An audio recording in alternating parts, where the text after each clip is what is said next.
तो भारत दुनिया का सबसे बड़ा मैंगो प्रोड्यूसर है। इतना बड़ा प्रोड्यूसर होने के बावजूद भी हम आज क्यों नहीं एक्सपोर्ट कर पा रहे? 1 टन मैंगो को अगर आप बाहर कोई भी कंट्रीज को भेज रहे हो 7-8 लाख से ऊपर ही लगता है। वो एक आम किसान के लिए बहुत हैवी अमाउंट रहता है। एक्सपोर्ट करने के लिए मैंगो को आपका 70 to 80% of the cost goes on air freight.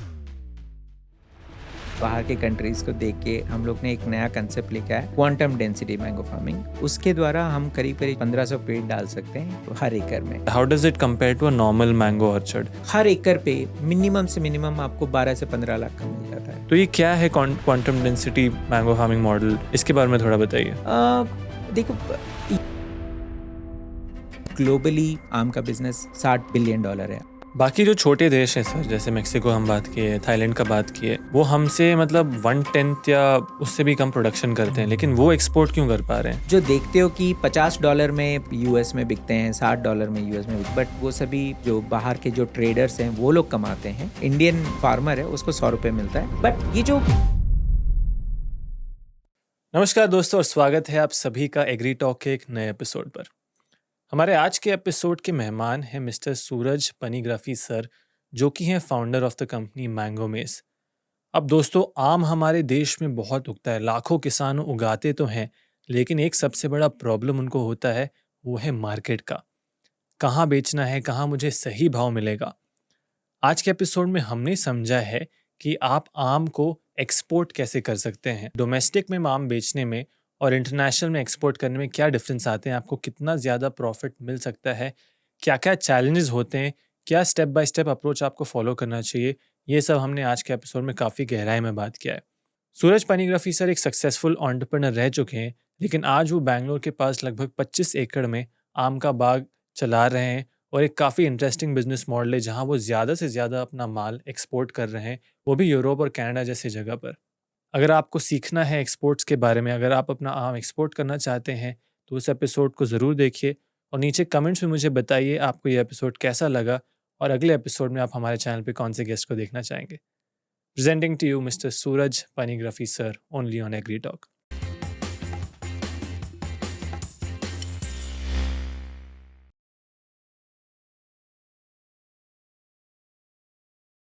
आपका जर्नी बहुत ही इंटरेस्टिंग रहा है। आप एक हार्डकोर टेक्नोलॉजिस्ट हैं, मतलब टेक्नोलॉजी में काफ़ी आपने काम किया है, इसमें आपने पढ़ाई किया है, अपना करियर बनाया है, एंड तब एग्रीकल्चर की तरफ आप आए, राइट?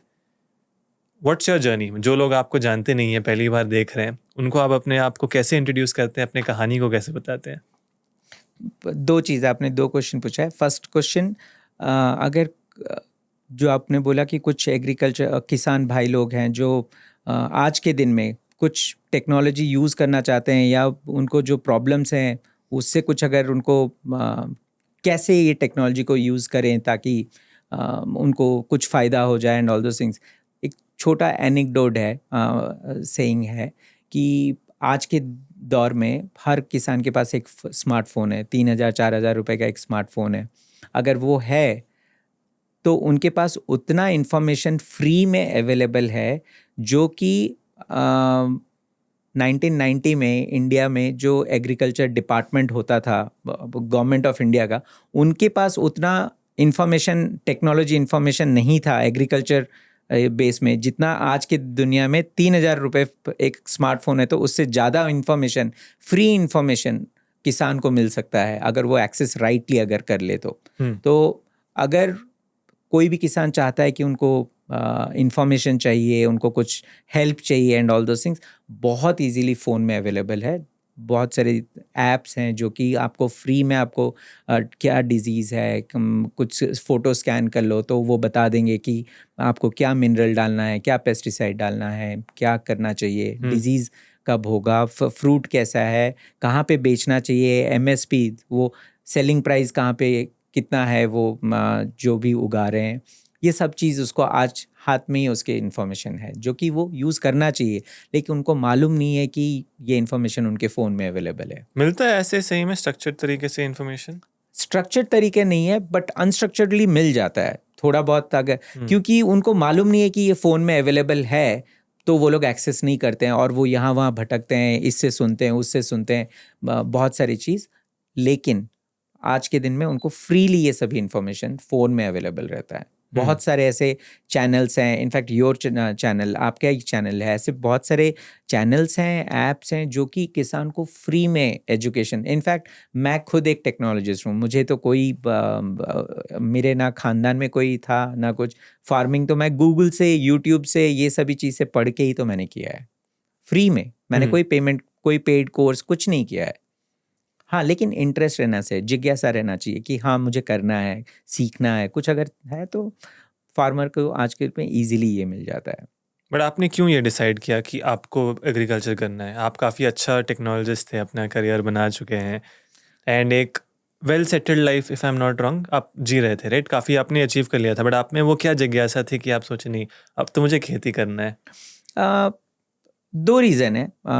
एक, बाय डिफ़ॉल्ट मेरा करियर हमेशा ऐसे था कि मैं आई एम बहुत ज़्यादा इंटरेस्टेड रहता हूँ नया चीज़ सीखने में। सो हर 3-4 साल में मैंने अपने करियर में भी मैंने सेक्टर्स चेंज किए। मैंने मैन्युफैक्चरिंग साइड ये में काम किया है, मैंने टेलीकॉम इंडस्ट्रीज़ में ये किया है, मैंने ट्रैवल इंडस्ट्री में काम किया है, on technology side only and all those things. तो एग्रीकल्चर वाज वन ऑफ, एक ऑप्शन मिला था मुझे, तो एक एग्रीटेक बनाने में मिला था, तो उससे स्टार्ट हुआ था। बट हाँ, धीरे धीरे एग्रीकल्चर में बहुत ज़्यादा इंटरेस्ट आने लगा। देन ये एक रीज़न है, और एक रीज़न ये भी है, मैं ये देख रहा था कि ओवरऑल हमारा जो डे टू डे लाइफ है एंड एवरीथिंग, ये इतना ज़्यादा हमेशा डर रहता था कि जॉब मार्केट कैसा है, ओवरऑल मार्केट कैसा है, रिसेशंस आ रहे हैं, रिसेशंस जा रहे हैं, बहुत ज़्यादा डिस्टर्बेंस, हमेशा डर रहता था कि अब क्या होगा, आगे क्या होगा एंड ऑल दोज थिंग्स। अच्छा। ये एक सेक्टर है, एग्रीकल्चर एक ऐसे सेक्टर है जबकि यहाँ पे कोई रिसेशन नहीं होती है। इट अगर आप राइट तरीके से अगर आप उत्पादन करते हो, एक राइट प्रोडक्ट को चूज़ करते हो, इसका हमेशा मार्केट रहेगा, लोग हमेशा खाना खाते हैं। तो अगर उपजाऊ राइट है, तरीके से किया गया है, तो 100% ये रहेगा। सो दिस वाज अगेन ये कि एक बहुत ही अच्छा रिटायरमेंट चीज़ है जो कि इसके ऊपर भरोसा किया जा सकता है एंड आगे लिया जा सकता है एज ए करियर मूव। सो ये एक एक्सरसाइज था विच आई थॉट ओके किया जाए, एंड देन थोड़ा बहुत रिसर्च किया, थोड़ा बहुत ये किया, and then yes fine now. जब आप रिसर्च कर रहे थे तो बहुत सारे अपॉर्चुनिटीज़ देखे होंगे, ये कर सकते हैं, वो कर सकते हैं। आम का खेती करना पर्टिकुलरली, वो मौका आपने क्यों चूज़ किया? बहुत ही इंटरेस्टिंग स्टोरी है इसके पीछे। मैंने एक प्रोजेक्ट के लिए मैं स्पेन गया, एक स्टार्टअप बिल्ड करने के लिए। वहाँ पे मुझे एक चीज़ देखने को मिला कि western part of the world, जो यूरोपियन कंट्रीज़ हैं, वो लोग अपने कोई भी उपजाऊ को बहुत ही अच्छे से अमेजिंग ग्लोरीफाई करते हैं वो लोग। जैसे ही फॉर एग्जांपल बड़ा चढ़ा के बहुत बड़ा चढ़ा के वो ये करते हैं। जैसे कि ग्रेप्स का उत्पादन वहाँ पे होता है, उसको पीछे वो बहुत अच्छा नरेशन स्टोरी ये करके एक वाइन प्रोडक्शन किए, and wine is a by product of that. And आज के दिन में wine production, overall wine business is more than $400 billion, इतना ज़्यादा है। एंड उसके पीछे बहुत ज़्यादा स्ट्रक्चर तरीके से स्टोरी है, उसके पीछे स्टोरी टेलिंग है, उसके पीछे right production, engineering, agriculture, advance agriculture, ये सब चीज़ लगा, एंड देन ये इतना ज़्यादा इवॉल्व हुआ है। मैं सोचा इंडिया भी एक एग्रीकल्चर कंट्री है, बट इंडिया से ऐसे क्या चीज़ है जो कि हम पूरा वर्ल्ड लेवल पे लेके जाएं, जो कि इक्वली वैसे हम उसको ग्लोरीफाई किया जा सकता है उसको। तो ये जब रिसर्च कर रहा था, all the producers of India and everything, तो इंडिया का इंडियन मैंगोज जो है, इसका बहुत नाम है, लेकिन ये उतना भी ज़्यादा पॉपुलर नहीं हुआ है, लेकिन पॉपुलर है, एक्सपैट्स में बहुत पॉपुलर है, इंडियन एक्सपैट्स में बहुत पॉपुलर है, लेकिन ओवरऑल दुनिया जानती नहीं है। अभी तो जस्ट 1% वी हैव एक्सप्लोर्ड, तो इसमें काफ़ी स्कोप था। एंड इंडियन मैंगोज रियली बहुत ज़्यादा पॉपुलर है। इसको अगर एक तरीके से स्ट्रक्चर किया जाए, उसके पीछे एक स्टोरी टेलिंग मैकेनिज्म बनाया जाए, एंड राइट एग्रीकल्चर प्रैक्टिसेस बनाया जाए, ताकि हम बहुत ज़्यादा एक्सपोर्ट रेडी किया करें, देन यहाँ से भी एक बहुत अमेजिंग बिजनेस बनाया जा सकता है। एंड इसके वजह से मैंने चूज़ किया कि मैंगो में चलते हैं, क्योंकि इसमें बहुत काफ़ी अच्छा स्कोप है। मैंगो में भी अल्फेंजो एक कैटेगरी है, अल्फेंजो केसर, ये सभी कैटेगरी है जो कि वर्ल्ड में बहुत पॉपुलर है। तो सोचा कि ये एक ब्रीड को लेके चलते हैं एंड इसको अच्छे से एक प्रोडक्ट बनाते हैं, प्रॉपर एक प्रोडक्ट बनाते हैं। So that was a whole story. So grapes culture से हम मैंगो कल्चर को हम देख रहे थे कि उसको कैसे रिप्लिकेट करें and then we take it to the world. ऐसा पर्टिकुलरली क्या ग्रेप कल्चर में, वाइन कल्चर में आपने देखा कि वो ये सही कर रहे हैं? एक तो आपने बताया कि हाँ, एक कहानी है उनकी कल्चर में है कि ग्रेप्स हम बनाते हैं, वो कहानी वो दुनिया तक पहुंचा रहे हैं। हमारे देश और हमारे किसान यूरोप और स्पेन के किसान से क्या सीख सकते हैं जो आपने वहाँ देखा? दो तीन चीज़ है। एक, मोर और लेस बहुत सिमिलर कंट्रीज़ हैं। स्पेन भी एग्रीकल्चर कंट्री है, इंडिया भी एग्रीकल्चर कंट्री है, बट वहाँ पे क्या बहुत सारा चीज़ स्ट्रक्चर आउट बहुत ज़्यादा हो गया है। वहाँ पे किसानों को बहुत सारे सुविधाएं मिल के हैं, गवर्नमेंट से सुविधाएं मिल के हैं जो कि इंडिया में भी मिल रहे हैं, लेकिन इंडिया में मिल रहे हैं जो कि जानकार किसान लोगों को मिल जाता है। लेकिन इंडिया में बहुत सारे सेक्टर्स हैं और बहुत सारा पॉपुलेशन है जो किसान लोग जानकार नहीं है, तो दे वो इग्नोरेंट रह जाते हैं वो इन्फॉर्मेशन से, और वो जो हेल्प गवर्नमेंट देना चाहती है तो भी वो ले नहीं पाते हैं। वो एक बड़ा सा प्रॉब्लम हो जाता है, जबकि वहाँ पे ये नहीं है। वहाँ पे सब लोगों को जो गवर्नमेंट से सप्लाई मिलती है, सब्सिडीज़ मिलती है, सब लोग वहाँ पे मैकेनिज़म्स थोड़े ऐसे हैं कि डिफ़ॉल्ट उनको मिलेगा ही मिलेगा, वो एक चीज़ है, पॉइंट नंबर 1। पॉइंट नंबर 2, वहाँ पे एग्रीकल्चरिस्ट, बिकॉज़ वहाँ पे मैन पावर शॉर्टेज है एंड ऑल दोज़ थिंग्स, वो लोग खुद बहुत कुछ खुद इन्वॉल्व रहते हैं, काम करते हैं। बहुत सारे मशीनरीज़ को लगाते हैं क्योंकि उनका लैंड पार्सल इंडिविजुअल फार्मर के पास एक बड़ा होता है when compare to Indian land parcel. India में एवरेज इज़ लेस देन 2 एकड़ एक किसान के पास रहता है, जो कि बहुत ही छोटा है। उसमें से आप क्या ही उत्पादन करोगे कि वो अपना पूरा साल का वो अपना खर्चा उठा सके। Whereas western part of the world में किसान का लैंड पार्सल बहुत बड़ा होता है। सो उससे वो अपना सस्टेनेबिलिटी कर सकता है, प्लस उसमें वो अच्छा सा प्रोडक्शन, राइट तरीके से जब प्रोडक्शन करते हो तो इजीली ये कर सकते हो। There is a sorry No problem. There is a saying और एन आइडियल वे, जो कि मैंने जितना रिसर्च किया है, आइडियली हर एकड़ अगर हम राइट प्रैक्टिस एग्रीकल्चर में करें, हर एकड़ आपको 10 लाख से ऊपर ही आपको कमाई करके देगा। कौन से फसल में? कोई भी फसल आप ले लो, कोई भी फसल ले लो, लेकिन राइट तरीके से अगर करा जाए। कहाँ का बात कर रहे हैं आप? इंडिया की बात कर रहा हूँ मैं। अगर कोई किसान अगर बहुत अच्छे से, अगर जानकार वे से अगर वो अपना एग्रीकल्चर करना लगे, चाहे आप धनिया पुदीना की मैं बात कर लेता हूँ। अगर आप धनिया पुदीना आप 1 एकड़ में आप उगाना चाहते हो तरीके से, क्योंकि ये हर 3 महीने में ये इसका हार्वेस्टिंग हो जाता है। अगर आप राइट तरीके से कर रहे हो और राइट प्राइस में अगर आप बेच रहे हो, आप आराम से 10 लाख कमा सकते हो। अभी बहुत सारे लोग के सर कान खड़े हो जाएंगे कि कैसे ये हो सकता है, क्या मुमकिन है, और हम कोशिश करेंगे कि जो भी आपका एक्सपीरियंस है, रियलिटीज़ हैं, उन तक पहुंचाने का। 100% मैं जितना किसान लोग से मैं बातचीत करता हूँ और मैं जो देख रहा हूँ कि क्या हम थोड़ा बहुत टेक्नोलॉजी यूज़ करके अगर हम हेल्प करें किसान लोगों को, आराम से ये सब किया जा सकता है। ये सो एंड थंब रूल यही बोलता है कि अगर आप राइट प्रैक्टिस कर रहे हो, हर एकड़ आपको आराम से 10 लाख कमा के दे, और अगर नहीं दे रहा है तो कुछ कमी है। वो इधर सॉइल में कमी है, या आपके एग्रीकल्चर प्रैक्टिस में कमी है, या वो जो प्रोडक्शन हो रहा है उसमें कमी है, या आप जहाँ पे आप जाके सेल कर रहे हो आपको वो राइट इन्फॉर्मेशन नहीं मिल रहा है, इसलिए जो आप सेल कर रहे हो वहाँ पे कुछ प्रॉब्लम है, ताकि आपको राइट रेट नहीं मिल रहा है। But this is what exactly it is. Ideally आराम से इतना होना चाहिए। अगर ये है तो हर किसान आराम से टेक्नोलॉजी को यूज़ करके ये सभी अचीव किया जा सकता है। चलिए सर, तो आज कोशिश हम करेंगे समझने का कि किसान कैसे पहुंचे उस कदम तक। क्विकली सर, लोग आपको ताकि जाने, आप एक टेक्नोलॉजिस्ट थे, आपने पढ़ाई मतलब कॉलेज वगैरह सब टेक्नोलॉजी में किया, राइट? वो जर्नी कहाँ से आज कहाँ पहुँचे हैं और एग्जैक्टली आप क्या कर रहे हैं, लोग को बता सकते हैं? आई वॉज इन्वॉल्व विद एक एग्री टेक स्टार्टअप में इन्वॉल्व हुआ, बिकॉज ऑफ विच हम स्पेन को मूव किए एंड वहाँ पे that gave me a good exposure कि हम वर्ल्ड लेवल में कैसे एग्रीकल्चर प्रैक्टिस होता है वो देखने को मिला। क्या क्या टेक्नोलॉजीज लोग यूज़ करते हैं, कैसे आमदनी इंक्रीज़ किया जा सकता है जो हम यहाँ पे नहीं कर रहे हैं, क्या हम करें।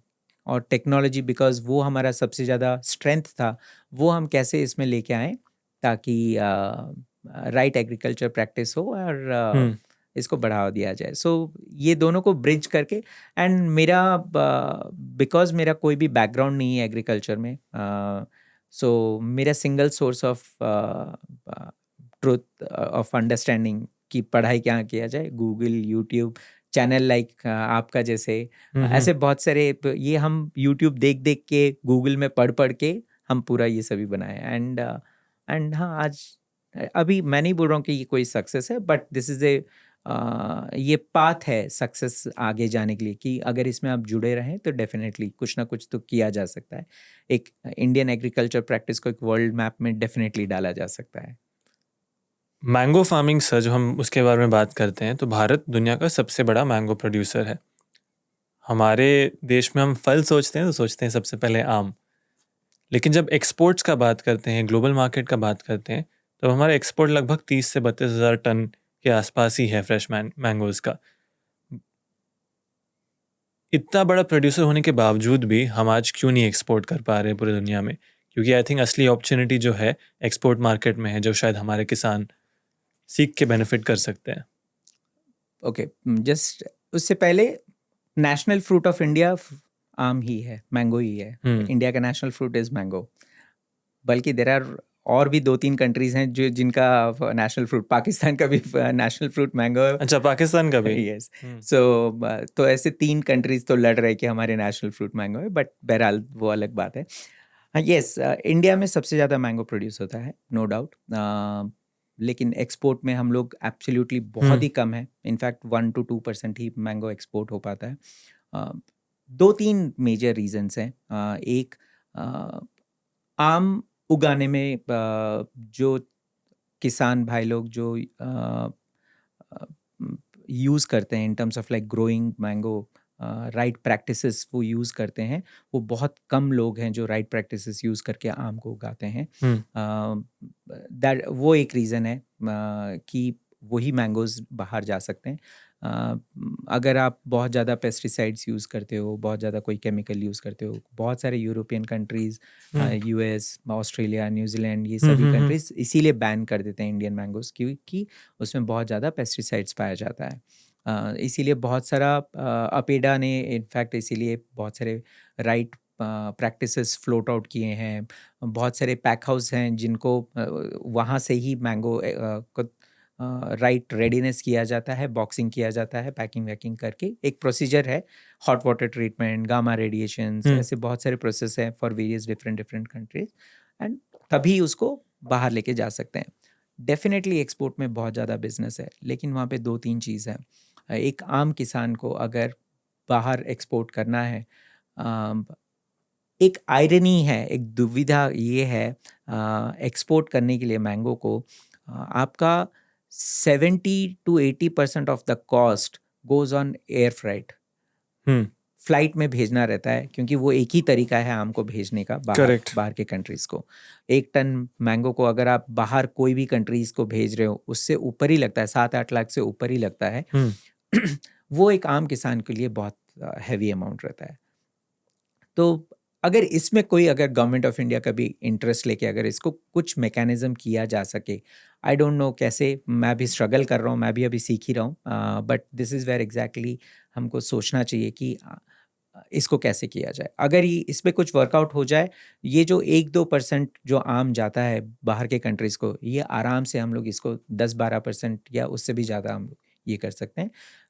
In return actually in combination of government, farmer and certain bodies अगर साथ में आए तो डेफिनेटली ये बिज़नेस को बहुत ऊपर ले के जा सकते हैं। ग्लोबली आम का बिज़नेस $60 बिलियन है आज के दिन में। $60 बिलियन है आज के दिन में, और माना जाता है बाय 2032, मतलब 5 साल की बात कर रहा हूँ मैं, अनदर 5 years में ये 100 बिलियन तक चले जाएगा, यही स्टडी से मालूम पड़ रहा है। तो कंजप्शंस हैं, राइट डिमांड है, हम लोग को राइट सप्लाई बनाना चाहिए। इंडिया का सप्लाई भी अच्छा है, बट वहाँ तक पहुँच नहीं पा रहा है क्योंकि बहुत सारे रुकावट हैं, और सबसे बड़ा रुकावट एयर फ्राइट कॉस्ट ही हो जाता है, जो 70%, 60 to 70% ऑफ द कॉस्ट वहाँ पे मार खा जाता है। एंड इतने एक्सपेंसिव वे में कोई भी एक आम किसान को भेजने के लिए बहुत मुश्किल हो जाता है, इसीलिए वो भेज नहीं पाते हैं। ऐसे नहीं कि आम खराब हैं, नो, आम खराब नहीं है, आम अच्छे ही हैं। थोड़ा बहुत जागरूक रहना है किसान भाई लोगों को कि कोई केमिकल्स होते हैं जो कि नहीं डालने हैं। आजकल बहुत ही इजीली अवेलेबल हो चुका है ये इन्फॉर्मेशन कि क्या डालना चाहिए, क्या नहीं डालना चाहिए। ऐसे कोई रॉकेट साइंस तो है नहीं। तो यूजिंग दीज फार्मूलाज, अगर हम लोग आम उगा रहे हैं, हम लोग आम बाहर भी भेज सकते हैं। बट ये एयर फ्राइट वाला जो चीज़ है वो एक बहुत ही डिफ़िकल्ट है इसको ब्रेक डाउन करने में। समझ गया। तो अभी कोशिश करते हैं सर, जो स्टेप बाय स्टेप प्रोसेस होता है एक्सपोर्ट का, जैसे आज आप कह रहे हैं कि ज़्यादातर छोटे किसान के लिए एयर फ्राइट करना मुश्किल होता है, ट्रांसपोर्ट का खर्चा बहुत ज़्यादा हो जाता है ना। तो सबसे पहले किस किसान को हम छोटा मानते हैं, किस किसान को बड़ा मानते हैं? मानो एक्सपोर्ट हम जब कर रहे हैं तो कम से कम कुछ सर्टन एरिया होना चाहिए या सर्टन प्रोडक्शन होना चाहिए, वो आप कैसे डिसाइड करते हैं? ओके, किसी को भी अगर एक्सपोर्ट करना है, एक ही तरीका है। पहले आपको देखना है कि आपका बायर कौन है, वो आपको पहले चूज़ करना पड़ेगा। वो आप कहाँ से चूज़ करोगे? सो इधर आप अगेन आपके कोई कनेक्शंस बनाओ या पढ़ो। आजकल गूगल में काफ़ी इन्फॉर्मेशंस है, कौन से बड़ी बड़ी कंपनीज़ हैं, आप पढ़ो। यही तरीका है कि पहले आपको बायर चूज़ करना है। कोई आपका खरीदने के लिए कोई रेडी रहना चाहिए। अगर वो है, फिर आपको यहाँ पे कोई किसान छोटा नहीं है। बेसिकली आपको 1 टन आम भेजना रहता है एक एयर फ्राइट में। तो ही आप ऑप्टिमाइज़ यूज़ कर रहे हो वो वॉल्यूम को भेजने में, तो आपको प्राइसिंग भी राइट इफ़ेक्टिवली पड़ता है। सो मिनिमम 1 टन आम भेजने के लिए अगर आप उसका उतना आम उत्पादन है आपके खेत में, तो आप भेज सकते हो। उसका और कोई छोटा किसान बड़ा किसान ऐसे कुछ नहीं होता है। तो कम से कम 1 टन प्रोडक्शन होना चाहिए मिनिमम। 1 एकड़ में यूजुअली किसान का आम का कितना प्रोडक्शन होता है? ये एक बहुत ही डिबेटेबल क्वेश्चन है कि उसके कितने पेड़ हैं। वो नॉर्मल ट्रेडिशनल फार्मिंग करते हैं तो 60 से 70 पेड़ रहते हैं, एंड वो किस तरीके से वो उनका केयर लिए हैं। प्रोडक्शन कितना होता है 1 एकड़ में, ये हमेशा डिबेटेबल रहता है। बट अगर राइट प्रैक्टिस अगर किया जाए, ट्रेडिशनल फार्मिंग है तो 60 पेड़ से ऊपर रहता है, 60-70 पेड़ रहता है। अगर आपका हाई डेंसिटी प्लांटेशन है, जो कि 200 से 400 बोलते हैं अगर पेड़ हैं, तो उसे बोलते हैं हाई डेंसिटी प्लांटेशन। फिर एक नया कंसेप्ट आया, उसे बोलते हैं ultra high density mango plantation, which goes up to 700 से 800 पेड़ तक, नहीं तो 800 से 1000 पेड़ तक अगर वो आप लेके जाते हो तो उसे बोलते हैं ultra high density mango plantation. ये सभी प्रथा बहुत ही रीसेंट टाइम से स्टार्ट हुआ है, जैसे कि 2012-14 से ultra high density mango plantation start हुआ है, जो कि बहुत ही कम किसान लोग इसको अप्लाई किए हैं। बट बहरहाल आजकल किसान जागरूक हो चुके हैं, तो वो देख रहे हैं कि इसको किया जा सकता है, तो स्टार्ट किए हैं। हम लोग ने जब किया, एक बहुत ही नया टेक्नोलॉजी एंड नया स्टडी करके बाहर के कंट्रीज़ को देख के हम लोग ने एक नया कंसेप्ट लेके आया, क्वांटम डेंसिटी मैंगो फार्मिंग। उसके द्वारा हम करीब करीब 1400 से 1500 पेड़ डाल सकते हैं हर एकड़ में। तो प्रोडक्शन अलग ये पे जाता है। अगेन प्रोडक्शन कितना यंग है पेड़, 4 साल 5 साल का पेड़ है या 8 से 10 साल का पेड़ है, बेस्ड ऑन दैट ये सब प्रोडक्शन ऊपर नीचे होते रहते हैं। एंड आप कितना अच्छा केयर लेते हैं उसके ऊपर भी रहता है।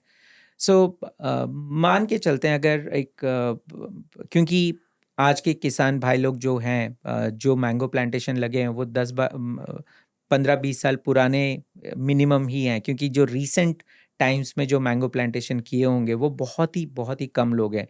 जो हैं वो लोग नए टेक्नोलॉजी यूज़ किए होंगे, जो हाई डेंसिटी या अल्ट्रा हाई डेंसिटी प्लांटेशन पे गए होंगे।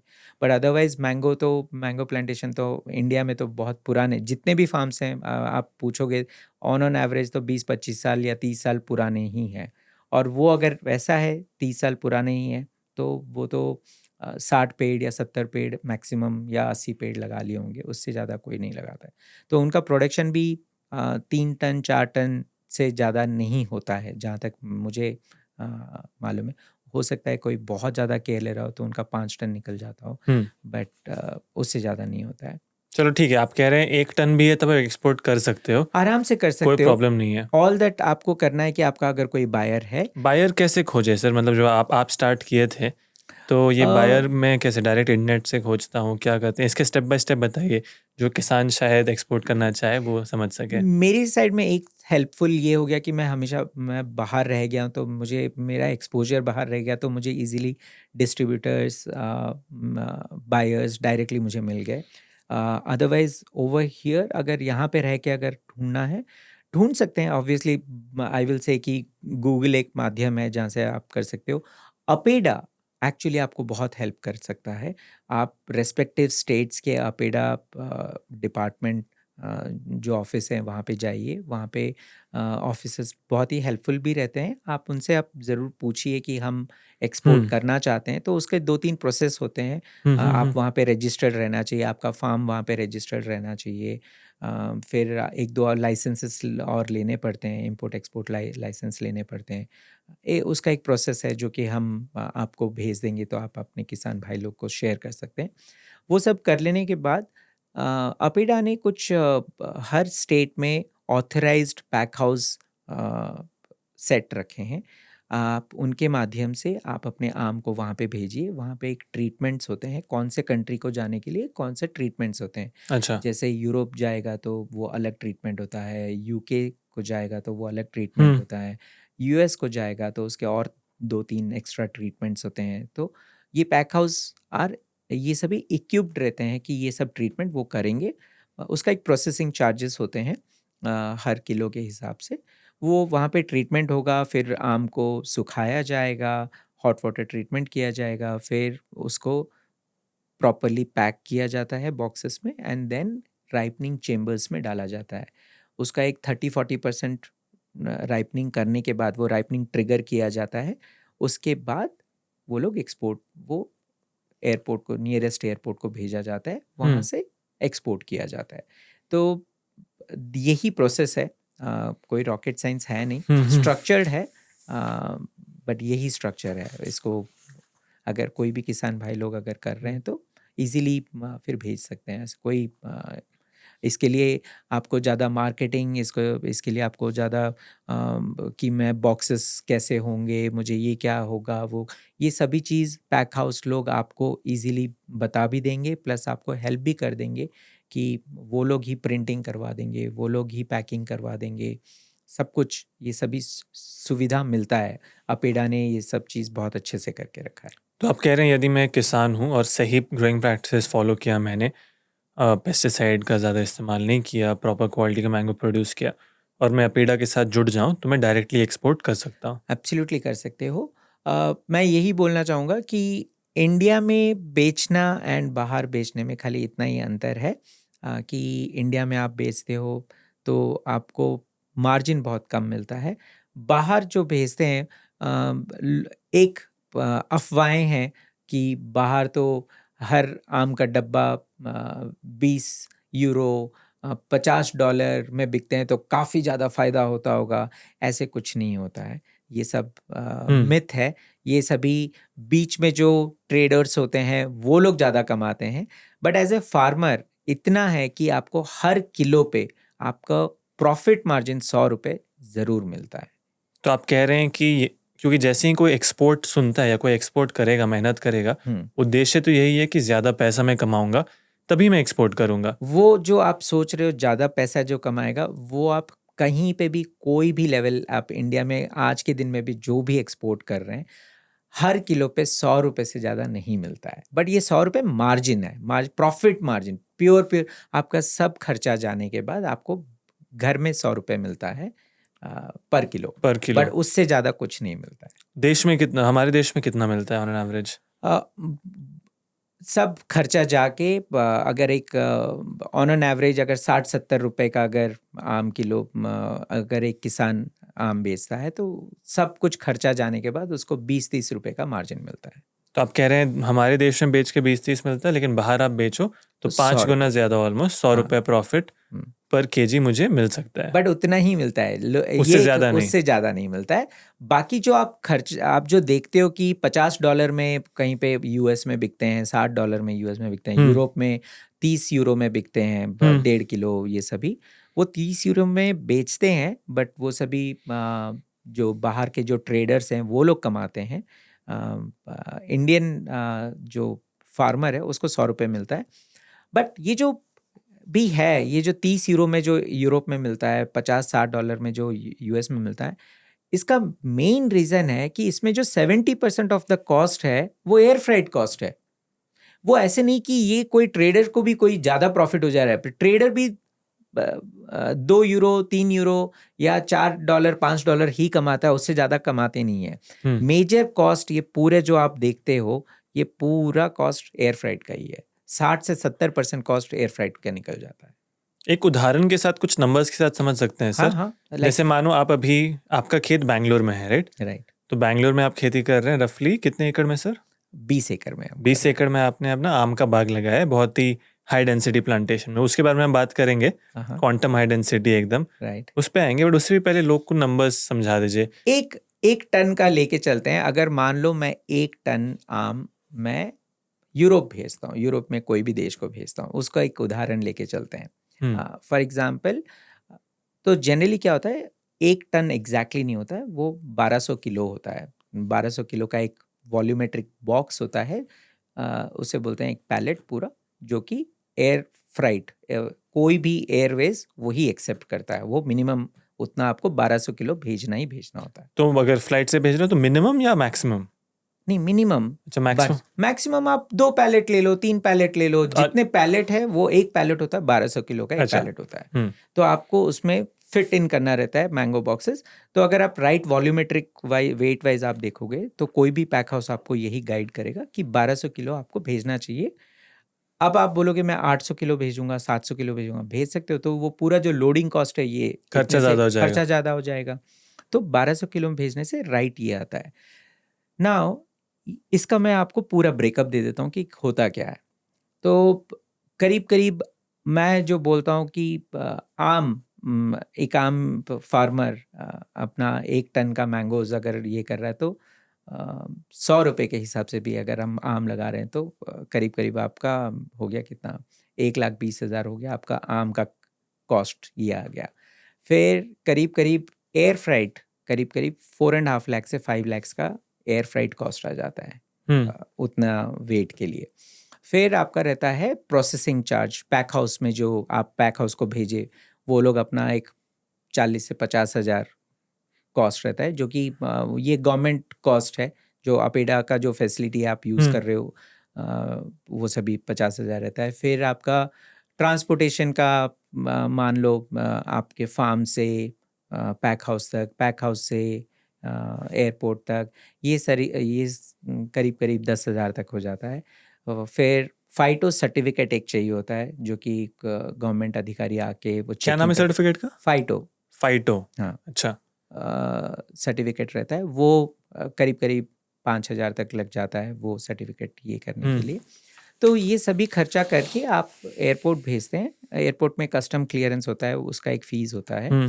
फिर आप जो कंट्री आप भेज रहे हो वहाँ पे कस्टम क्लियरेंस वहाँ पे एक रहता है। तो हर कंट्री का कुछ कुछ अलग कॉस्टिंग रहता है। तो बट वहाँ पे एक 50,000 60,000 का एक अलग सा एक कॉस्ट रहता है मिनिमम।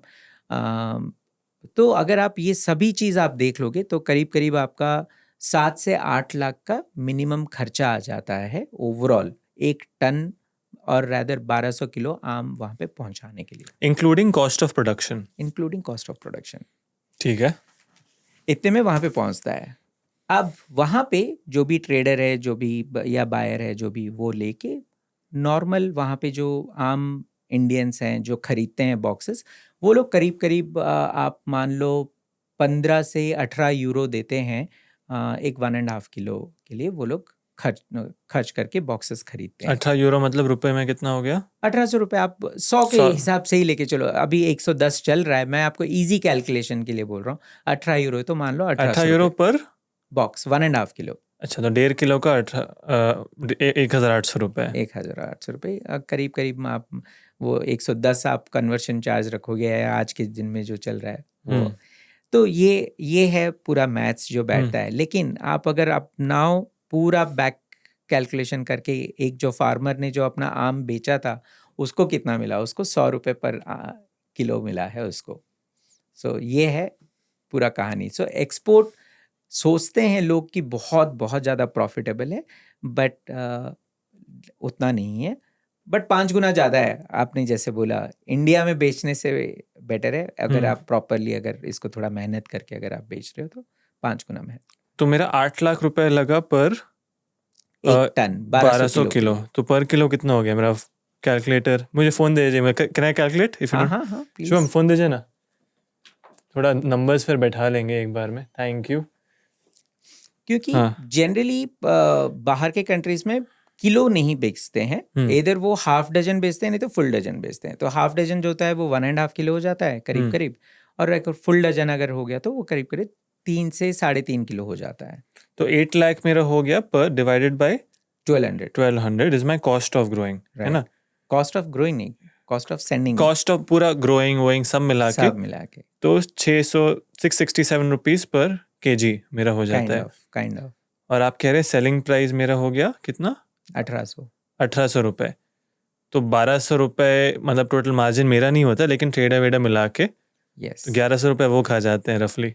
हाँ, क्योंकि अब वहाँ पे मार्केटिंग का खर्चा है, उनका इंफ्रास्ट्रक्चर का खर्चा है, वहाँ पे मैन पावर का उनका भी खर्चा है, प्लस वहाँ पे डिलीवरी करवाना है, वो भी खर्चा है। तो वहाँ पे मैन पावर का बहुत महंगा है। लाइक फॉर एग्जांपल अगर एक बॉक्स ऑफ मैंगो अगर एक बंदे को डिलीवर करना है तो वो मिनिमम से मिनिमम 3 यूरो ले लेगा। वो वहाँ पे 2.5 से 3 यूरो वो मिनिमम ले लेगा। तो वो 300 रुपये फिर वहाँ पे वो चले गया। तो ट्रेडर को भी जाके 2-3 यूरो मिलते हैं।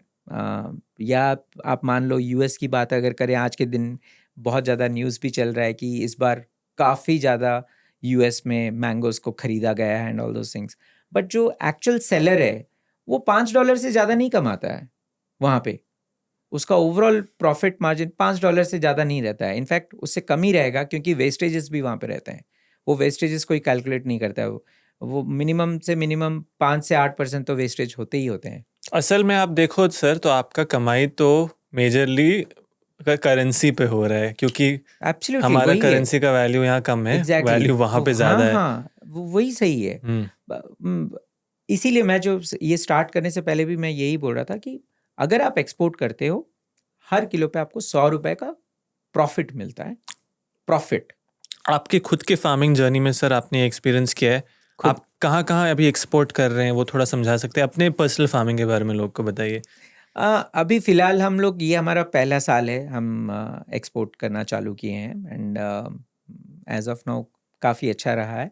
We have just started and अभी तो जर्मनी जा रहा है, जर्मनी, फ्रांस, स्पेन, पोर्चुगल, ये सभी हम लोग ने स्टार्ट किया है। एंड छोटे छोटे ऑर्ड्स में स्वीडन, ये सभी गए हैं। एंड अभी हमारा कोशिश है कि हम कनाडा का हम लोग ट्राई कर रहे हैं, कनाडा एंड ऑस्ट्रेलिया का भी ट्राई कर रहे हैं, एंड लंदन, ये सभी। ओके, सबसे पहले स्टेप तो देखिए, मानिए मैंने बायर आइडेंटिफाई कर लिया। अब दूसरा चीज़ ऑफ कोर्स आता है प्रोडक्शन पे। प्रोडक्शन पे मैं समझना चाह रहा हूँ कि जो ये बायर हैं उनके क्या क्या एक्सपेक्टेशन होते हैं। एक आपने बताया कि पेस्टिसाइड के कुछ लिमिट्स होते हैं, आई एम श्योर क्वालिटी के भी कोई एक्सपेक्टेशन होते होंगे, पैरामीटर्स होते होंगे, क्योंकि हम बहुत सारे फसल में सुनते हैं कि एक्सपोर्ट के कंटेनर्स रिजेक्शन बहुत आता है, बहुत सारे कंटेनर्स वापस भेज दिए जाते हैं। ये actually I will say that ये बहुत बड़ा सा स्कैम बोलो, या ये बहुत ही अननेचुरल वे ऑफ हमारे लोग ये सभी क्रिएट करके रखे हैं। ये एक बहुत ही हार्ड ट्रुथ है। मैं बताऊंगा ये हार्ड ट्रुथ मैं क्या बोलना चाहता हूँ। अभी हम आम उगाते हैं हमारे पेड़ों में। अब पेड़ों में जब आम उगता है, किसी का साइज़ 200 ग्राम होता है, किसी का 180 ग्राम होता है, किसी का थोड़ा बड़ा आम होता है 300 ग्राम होता है, 350 ग्राम होता है, and all those things. Natural fruit है, नेचुरल तरीके से ग्रो करता है। लेकिन अभी हम और आप जो एक्सेल शीट में अपना ज़िंदगी गुजार रहे हैं, हम लोग बिजनेस तय करते हैं कि कैसे बिजनेस किया जाए। अब हम क्या करते हैं, ये सभी चीज़ को एक ढांचा में डालने के लिए देखते हैं कि हर आम जब बॉक्स में सजाया जाए तो सभी एक जैसे दिखना चाहिए। अब हर एक आम एक जैसे दिखने के लिए 200 से 250 ग्राम के बीच में ही दिखना चाहिए सभी आम। उसके लिए अगर आप 1 टन आप अगर हार्वेस्ट करते हो, आपको 200-300 किलो से ज़्यादा आपको सेम साइज़ में नहीं मिलेंगे। तो बाकी का क्या करेगा किसान? उसको मंडी में जाके बेचना पड़ता है।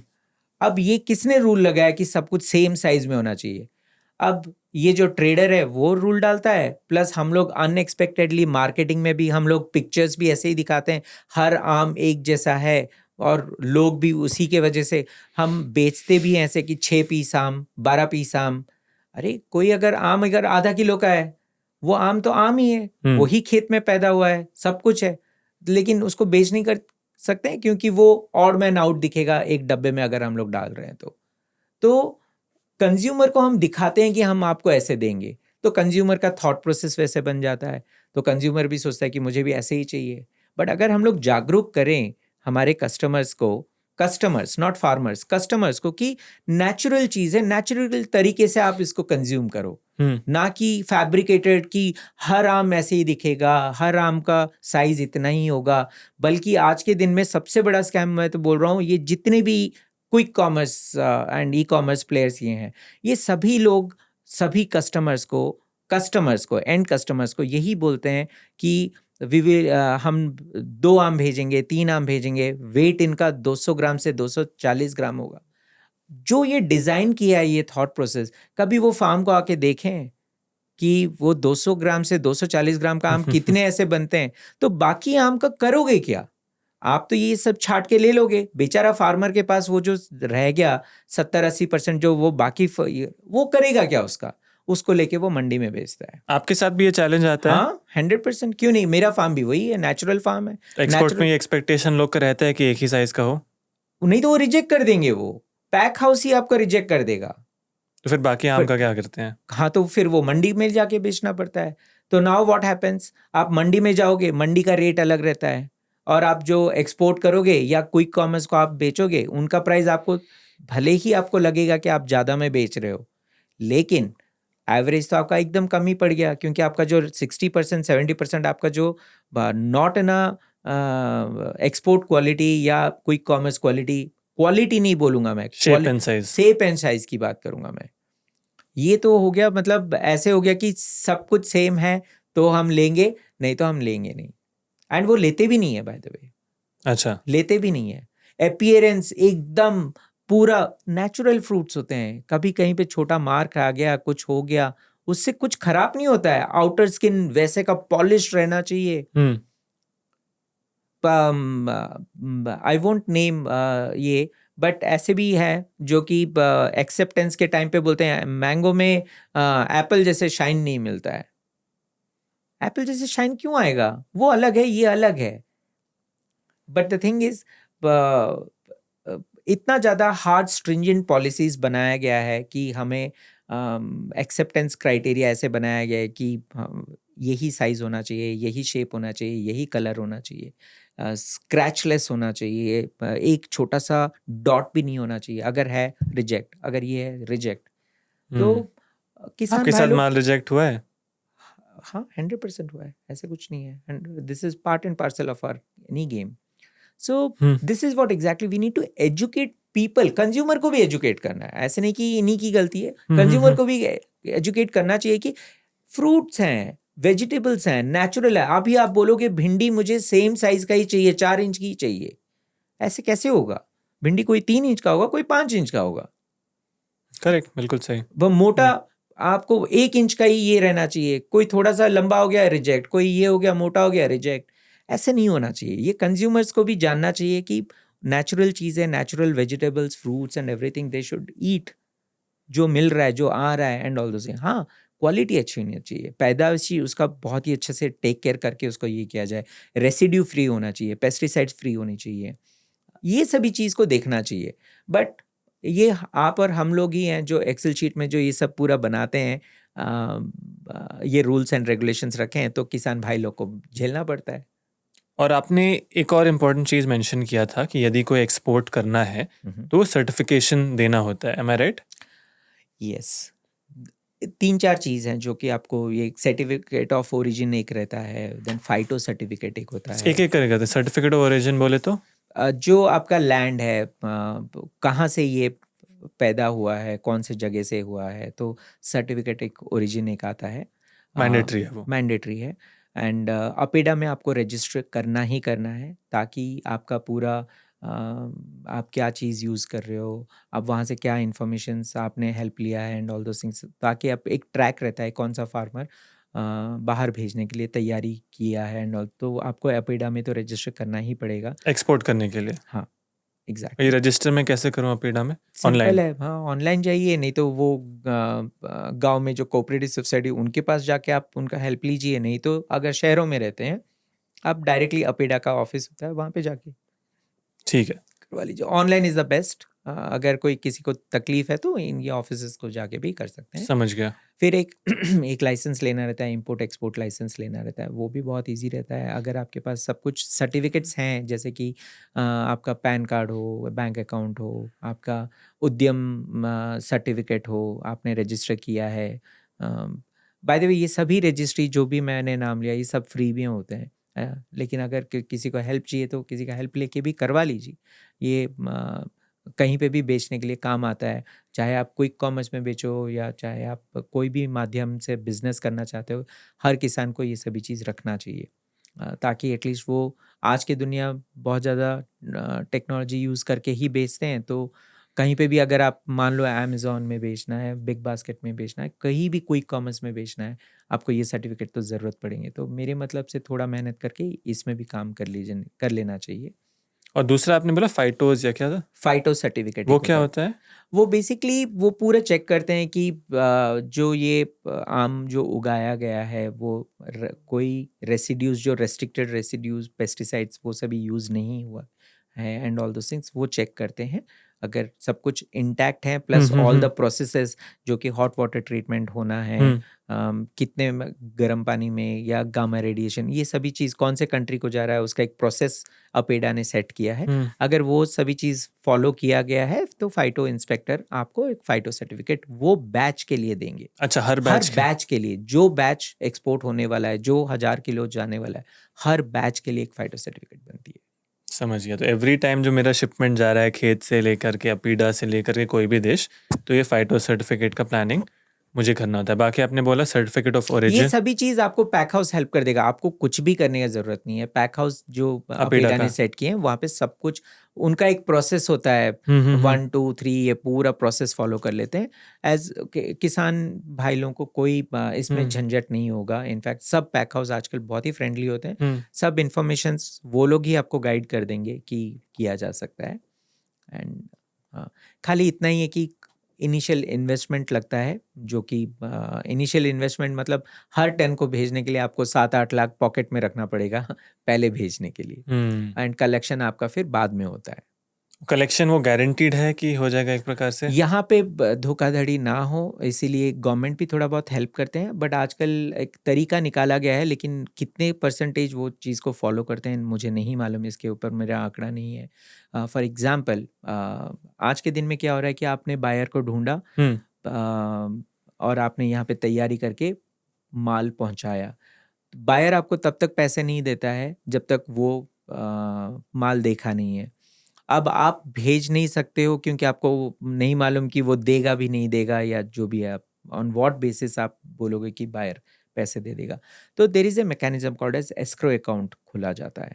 एस्क्रो अकाउंट क्या होता है, आपका जो भी अकाउंट बैंक में है, आप उनसे, उनके बैंक मैनेजर से आप बात करिए, एक मैकेनिज्म बनाया जाता है। उससे क्या होता है, आप बायर को बोल सकते हो कि आप एस्क्रो अकाउंट में आप पहले पैसे डिपॉजिट करो, तो ये पैसे आपको मिलते नहीं है लेकिन बैंक में डिपॉजिटेड है।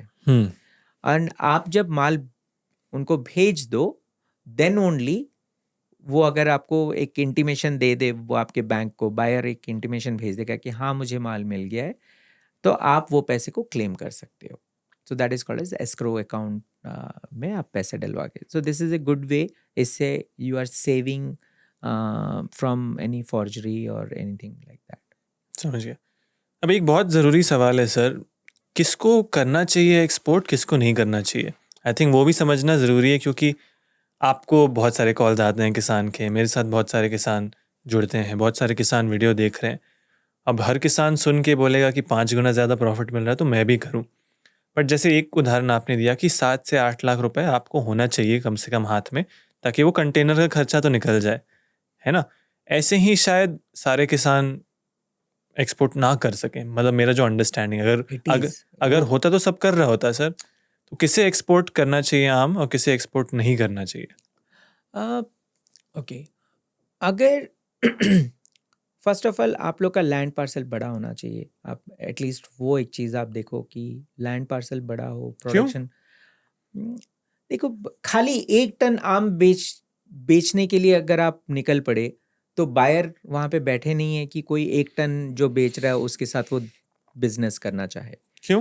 मैं ओके. आपसे एकदम डम डाउन करना चाहता हाँ हूँ, सो डोंट प्लीज, मास। हाँ प्लीज. द थिंग इज, जो भी बायर वहाँ पे है, वो एक कांस्टेंट बिजनेस किसी के साथ भी करना चाहेगा. वो हम्म। चाहे जो भी यहाँ से जो भी भेज रहे हैं, वो एक सीजन को एटलीस्ट वो 1-2 प्लेयर्स के साथ ही वो आम खरीदना चाहता है, क्योंकि वो एक भरोसा बैठ जाता है कि इनके खेत से आता है तो ऐसे आम आएंगे जो कि मेरे कस्टमर्स को मैं इजीली बेच सकता हूँ मैं. हम्म। वो कभी नहीं ट्राई करना चाहेंगे कि मैं खाली 1 टन में ये एक फार्मर से मैं खरीदूं. ऐसे कभी बिजनेस होता नहीं है. जो भी बायर अपना सप्लायर ढूंढता है, वो सोचता है कि एक सीजन तो एटलीस्ट सपोर्ट किया जाए. मिनिमम 8-10 कंसाइनमेंट या 15-20 कंसाइनमेंट्स उनसे लें, वो उनका मिनिमम एक्सपेक्टेशंस रहता है. मतलब इन 15 से 20 टन कम से कम। मिनिमम उतना तो होना चाहिए. Plus first of all buyers भी बड़े फूक फूक के ही वो लोग सप्लायर्स को ढूंढते हैं, क्योंकि वो भी चीट नहीं होना चाहते हैं कि उनका आम, मान लो सब कुछ अच्छा दिख रहा है, सब कुछ है, लेकिन आम खट्टा है, आप क्या कर सकते हो.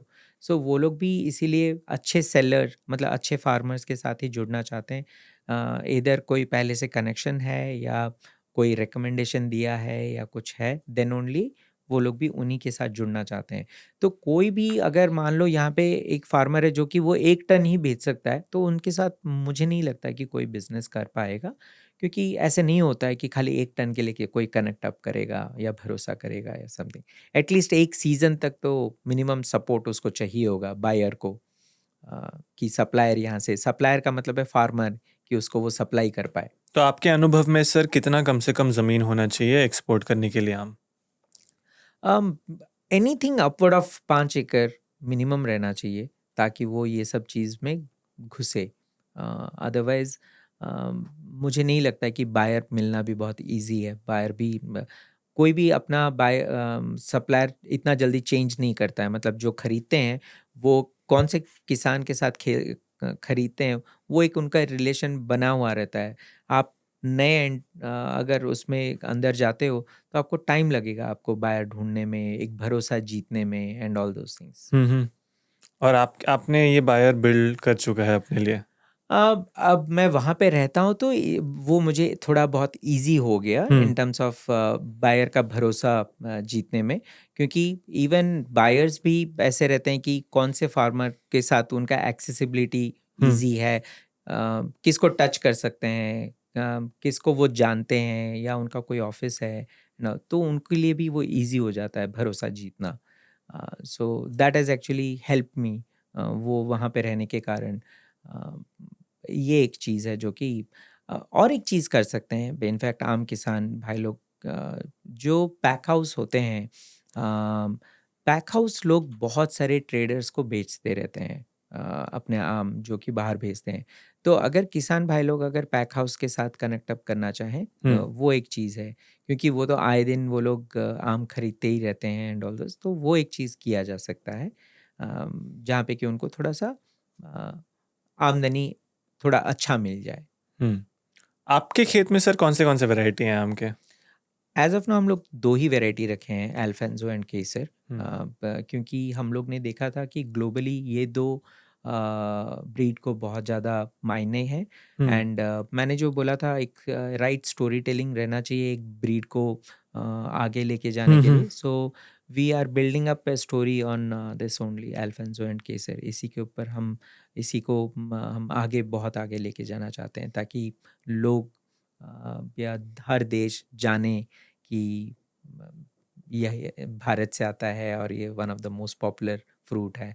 इनफैक्ट वर्ल्ड में और ना जो सबसे ज़्यादा फ्रूट्स बिकते हैं एंड ऑल दोज थिंग्स, आप अगर उनके भी कंपैरिजन करें, इंडियन मैंगोज का सबसे ज़्यादा प्राइसिंग है, सबसे ज़्यादा प्राइस में बिकता भी है. अच्छा. एंड लोग खरीदते भी हैं.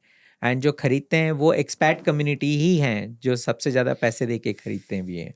एक्सपैट बोले तो जो इंडियंस हैं जो इंडियंस हैं बाहर. उन बाहर रहते हैं उनको एक्सपैट बोला जाता है. अंडरस्टैंड. Okay, interesting.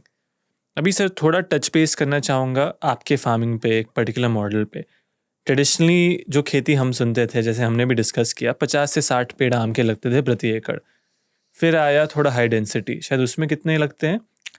करीब करीब 400 से 600 लग जाते हैं. फिर आया अल्ट्रा हाई डेंसिटी जिसमें 800 लगते 800 हैं. से 1000 तक जाता और है. पहली बार मैं आपका मॉडल सुन रहा हूँ, क्वांटम डेंसिटी फार्मिंग मॉडल, जिसमें 1450 पेड़ प्रति एकड़ लगते हैं.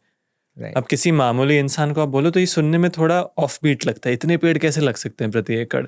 तो ये क्या है quantum density mango farming model, इसके बारे में थोड़ा बताइए. देखो, ये होता है अगेन, ये पूरा मैथमेटिकल प्लानिंग होती है, एल्गोरिथम वाइज प्लानिंग किया जाता है कि इसको कैसे लगाया जाए. आम भाषा में बोला जाए तो हर प्लांट टू प्लांट के बीच में 3 फीट का डिस्टेंस होता है, रो टू रो में 7 फीट का डिस्टेंस होता है. अब वो 8 फीट भी आप रख सकते हो, बट टिपिकली ये रहता है. ये 7 या 8 फीट क्यों रखते हैं? ताकि एक नॉर्मल, आजकल बहुत ही अच्छे छोटे छोटे ट्रैक्टर्स भी आ चुके हैं, तो वो एक चलने के लिए, ट्रैक्टर चलने के लिए, क्योंकि आपका कोई भी फर्टिगेशन हो या कुछ भी मूवमेंट हो, ऑपरेशनल मूवमेंट्स हो, तो ट्रैक्टर तो ज़रूरत पड़ती है. तो उसका मूवमेंट के लिए वो रो टू रो में उतना डिस्टेंस डालना पड़ता है. But plant to plant 3 feet का ही रहता है. मतलब when I say plant to plant, stem basically, stem to stem का डिस्टेंस 3 फीट का ही रहता है maximum. And height of the plants, इसको हमेशा प्रूनिंग ज़रूरत पड़ता है, और हाइट ऑफ द प्लांट इसका करीब करीब 7 फीट, मैक्सिमम 8 फीट. 8 फीट जाने नहीं देते हैं, 7 फीट तक अगर हो उसमें उतने में ही रखते हैं. प्रूनिंग चलते रहता है ताकि एक राइट कैनोपी आए, ताकि धूप अंदर जाए, हर पत्ता खिल के रहे. एंड इतना ही सिंपल तरीके से रखा जाता है. ड्रिप इरिगेशन डाला जाता है, एक सिंगल लाइन ड्रिप इरिगेशन के लिए रहता है. एंड आजकल मैंने ये भी देखा है एडवांस एग्रीकल्चर सिस्टम में और एक ड्रिप लाइन भी डाला जाता है फॉर फर्टिगेशन. तो वो बहुत ही ईजी हो जाता है. थोड़ा अगर ऑटोमेटेशन कर दिया जाए तो ईजीली फर्टिगेशन भी आपका ईजीली हो जाता है. करेक्ट. लेकिन ट्रेडिशनली मानो मैं इतने कम पेड़ कर रहा हूँ, एक ही बार से 1400 पेड़ प्रति एकड़ डाल दिया मैंने, तो वहाँ पे सॉइल पे भी एक प्रकार से प्रेशर नहीं पड़ जाता है? How do you manage nutrition in such a case? अगर किसी को भी ये क्वांटम डेंसिटी अगर करना है तो उसका एक पूरा एक स्ट्रक्चर रहता है पूरा करने के लिए. In terms of soil readiness program उसे बोलते हैं पहले. ऐसे नहीं कि हर खेत में आप वो डाल सकते हो. एब्सोल्युटली मैं कोई भी किसान को एडवाइस करूँगा कि आप कोई जानकार एग्रोनॉमिस्ट, जानकार लोगों को लेके जाके ये सभी करवाएं पहले. ओवर एम्बिशियस होके जस्ट पेड़ लगा देना, वो पेड़ कभी बड़ा नहीं होगा. फिर पहले सॉइल रेडीनेस प्रोग्राम रहता है, सॉइल टेस्टिंग करवाना रहता है. आप सॉइल टेस्टिंग करवाइए, उससे आपको मालूम पड़ जाएगा कि ये उसके लिए है कि नहीं. आम के लिए अगर आम नहीं है तो और कोई, बाय द वे, ये जो मेथड ऑफ फार्मिंग है क्वांटम डेंसिटी फार्मिंग, ये आप और भी बहुत सारी चीज़ों में बना सकते हैं. मतलब किया जा सकता है, रिप्लिकेट किया जा सकता है. जैसे कि कोकोनट में कर सकते हैं, एवोकाडोस में कर सकते हैं, ड्रैगन फ्रूट में कर सकते हैं. और भी काफ़ी चीज़ हैं जिसमें कि आप ये कर सकते हो. तो आपको देखना पड़ेगा कि कौन सा सॉइल क्या चीज़ के लिए आपको हेल्पफुल करता है, पॉइंट नंबर 1. लेकिन आजकल एडवांस साइंस आ चुका है कि आप बोलोगे नहीं मुझे आम ही करना है, फॉर एग्जांपल, इसमें ये सॉइल रेडी नहीं है आम के लिए, बट फिर भी मुझे अगर आम ही करना है, देन उसके लिए सॉइल रेडीनेस प्रोग्राम रहता है. वो क्या होता है? कि क्या चीज़ मेजरली मैंगो प्लांटेशन को क्या चाहिए, ज़्यादा नाइट्रोजन चाहिए, ज़्यादा फॉस्फोरस चाहिए, ज़्यादा मैग्नीशियम चाहिए, एंड ऑल दोस थिंग. तो वो फीड किया जा सकता है. वो फीड करके सॉइल को पहले रेडी करते हैं. 6 महीना 8 महीना लगता है बेस्ड ऑन सर्टेन क्वांटिटी को देख के वो स्प्रे किया जाता है। फिर काउ डंग जो नेचुरल सोर्स ऑफ ये है वो फीड किया जाता है। फिर सॉइल को टिलिंग किया जाता है ताकि सॉइल पहले रेडी हो, उसको एक सीज़न छोड़ देते हैं ताकि पूरा प्रॉपरली खेत बन जाए, मतलब सॉइल रेडी हो जाए। उसके बाद फिर मार्किंग किया जाता है कि आप कौन सा ये ले रहे हो, इन टर्म्स ऑफ मैंगो ले रहे हो या कोकोनट ले रहे हो या कोई भी जो भी हो, अकॉर्डिंगली फिर बेस्ड ऑन कौन से पेड़ के लिए कितना मार्किंग रहता है वो मार्किंग आप चालू करते हो, and then you start growing. एक एक एक एक चीज़, उसका एक प्रोसेस है। समझ गया। तो ये सबसे पहले 1450 मानों में डाल दिया, प्लांटेशन कर लिया। अब आपको कौन सी ईयर में आपका प्रोडक्शन मिलना स्टार्ट होता है? How does it compare to a normal mango orchard? एक नॉर्मल मैंगो ऑर्चर्ड की तुलना में इसका क्या डिफरेंस रहता है? पर पेड़ कितना उत्पादन मिलता है, वो थोड़ा नंबर्स बता सकते हैं? एग्रीड। नॉर्मल मैंगो पेड़, अल्ट्रा हाई डेंसिटी मैंगो पेड़, क्वांटम डेंसिटी मैंगो पेड़, एक्चुअली कंसेप्चुअली ऐसा रहता है कि हर मैंगो पेड़ चौथे साल से थोड़ा थोड़ा देना चालू कर देता है। अगर उसको राइटली अगर हम लोग ग्रो कर रहे हैं तो 4th ईयर ऑनवर्ड्स थोड़ा थोड़ा फ्रूटिंग तो आने लग जाता है। उससे आपको मालूम पड़ जाता है कि आप जो कर रहे हो सब कुछ राइट चीज़ कर रहे हो, और वो धीरे धीरे फिर 10% से एफिशिएंसी ऑफ 10% से वो इंक्रीज हो के बाय 8th ईयर या 10th ईयर एब्सोल्युटली हर मैंगो पेड़ अपना 100%, 80 to 100% एफिशिएंसी वाइज वो अपना फ्रूटिंग देने लग जाते हैं। सो कौन सा मिनिमम इतना तो चाहिए होता है टाइम आम के ये में। और बाकी अगर आप कोई दूसरा प्लांटेशन ये कर रहे हो तो उनका हर एक का अलग अलग टाइम फ्रेम रहता है। बट ये बोला जाता है कि अगर आप हॉर्टिकल्चर में जाते हो, आपको पेशेंस रखना है एंड आपको minimum to minimum 5 to 6 years gestation period रहता ही है। जेस्टेशन पीरियड मतलब बिना कुछ कमा के आपको उतना टाइम तो वेट करना ही पड़ेगा, तभी जाके आपका कुछ ना कुछ एक फ्रूटफुल होगा। ये कोई नॉर्मल वेजिटेबल क्रॉप्स नहीं है कि आपने लगाया और एक साल में, जैसे टमाटर लगाते ही 3 महीना 4 महीने में स्टार्ट हो जाते हैं या 6 महीने में स्टार्ट हो जाते हैं, या भिंडी ले लो या कोई भी ले लो, for example bell pepper, Shimla मिर्च, ये सब लगाते हैं 6 महीने से चालू हो जाता है। बट कोई भी हॉर्टिकल्चर वाले चीज़ जो है, फ्रूट्स वाले जो चीज़ है, दे रिक्वायर टाइम, उनको टाइम देना पड़ता है, तभी वो तरीके से फिर बड़े होते हैं। इसीलिए आप देखोगे जो ऑर्चर्ड्स आज की इंडिया में, orchards in last 10 years you would see that कि वो सभी नए तरीके से ऑर्चर्ड्स बनाए जा रहे हैं। बारिंग जो ट्रेडिशनली जो ऑर्चर्ड्स, चाहे वो एप्पल का हो, मैंगो का हो, जो भी पहले करते थे, वो आज की दुनिया में नए तरीके से किया जा रहा है। बट यंग ऑर्चर्ड अगर पूरे इंडिया में देखा जाए तो it is less than 1% of overall orchards which ever is there. But high density में यदि कर रहा हूँ तो ऑब्वियस एक्सपेक्टेशन रहेगा कि मैं 10-15 गुना ज़्यादा पेड़ डाल रहा हूँ, मेरा उत्पादन भी उस हिसाब से बढ़े आराम से। तो 4th ईयर मानो मेरे फ्रूटिंग स्टार्ट हो गया, तो पर पेड़ कितना अप्रॉक्सीमेट मेरा फ्रूटिंग आता है इनटू 1450 अप्रॉक्सीमेटली फिर मैं करूँगा? ओके, ट्रेडिशनल पेड़ में मान लो जो ट्रेडिशनल जो मान लो जैसे कि 60 पेड़ लगाए हैं पर एकड़ में एंड ऑल दो थिंग, तो आपको करीब करीब 200-250 किलो एक आम की ये में पेड़ में मिलता है। मिल जाता है। वेरएज आप अल्ट्रा हाई डेंसिटी या क्वांटम डेंसिटी मैंगो फार्मिंग में आप जब जाते हो, करीब करीब 10 से 12 किलो, और रादर आई विल से 8 से 12 किलो के बीच में ही आपका मैंगो पेड़ उतना वेट ले सकता है। उससे ज़्यादा आपको उत्पादन लेना भी नहीं चाहिए।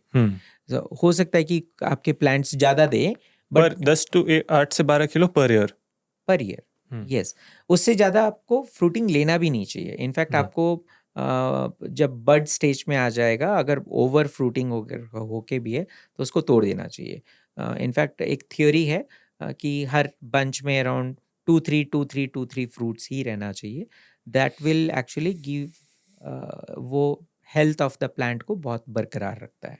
तो 8 से 12 किलो हो गया इनटू 1450। हाँ, तो आपका करीब करीब 6 से 7 गुना आपका प्रोडक्शन इंक्रीज हो जाता है। एक रेगुलर आम के बाग से आप कह रहे हैं 7 गुना प्रोडक्शन? 6 से 7 गुना।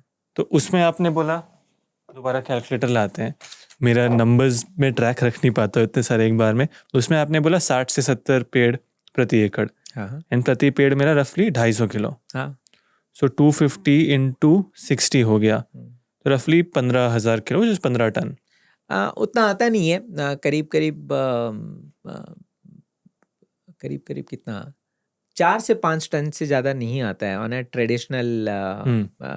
मैंने जितने भी फार्मर से बात किया है, बिकॉज एक्चुअली होता क्या है वहाँ पे हार्वेस्टिंग लॉस भी बहुत ज़्यादा होता है. अब फ्रूट्स आ जाते हैं, अब मान लो जो ट्रेडिशनल फार्मिंग में फ्रूट के जो पेड़ होते हैं वो मिनिमम हाइट 60 फीट 70 फीट चले जाता है, तो वहाँ पे आप हार्वेस्टिंग नहीं कर पाते हो. जो फ्रूट्स एकदम ऊपर ऊपर ऊपर लगे हैं वो सब हार्वेस्ट लॉस में हो जाता है. सो जनरली ए टिपिकल जो ट्रेडिशनल फार्मिंग में जो करते हैं, जो उनका जो ओवरऑल मिलता है 3 टन से 5 टन मैक्सिमम. 5 टन बहुत ज़्यादा ही है, बट उससे ज़्यादा आता नहीं है उन लोग को. समझ गया. उनका वहाँ पे हार्वेस्टिंग लॉस बहुत ज़्यादा है. वेरएज यहाँ पे क्या होता है, बिकॉज प्लांट्स छोटे हैं एंड सभी फ्रूट्स नीचे लटक रहे हैं, तो आपका हार्वेस्टिंग बहुत इजी हो जाता है. आपका ऑपरेशनल एक्सपेंसेस बहुत कम पड़ते हैं एंड मेंटेनेंस बहुत इजी हो जाता है when compare to the traditional farming and all those things.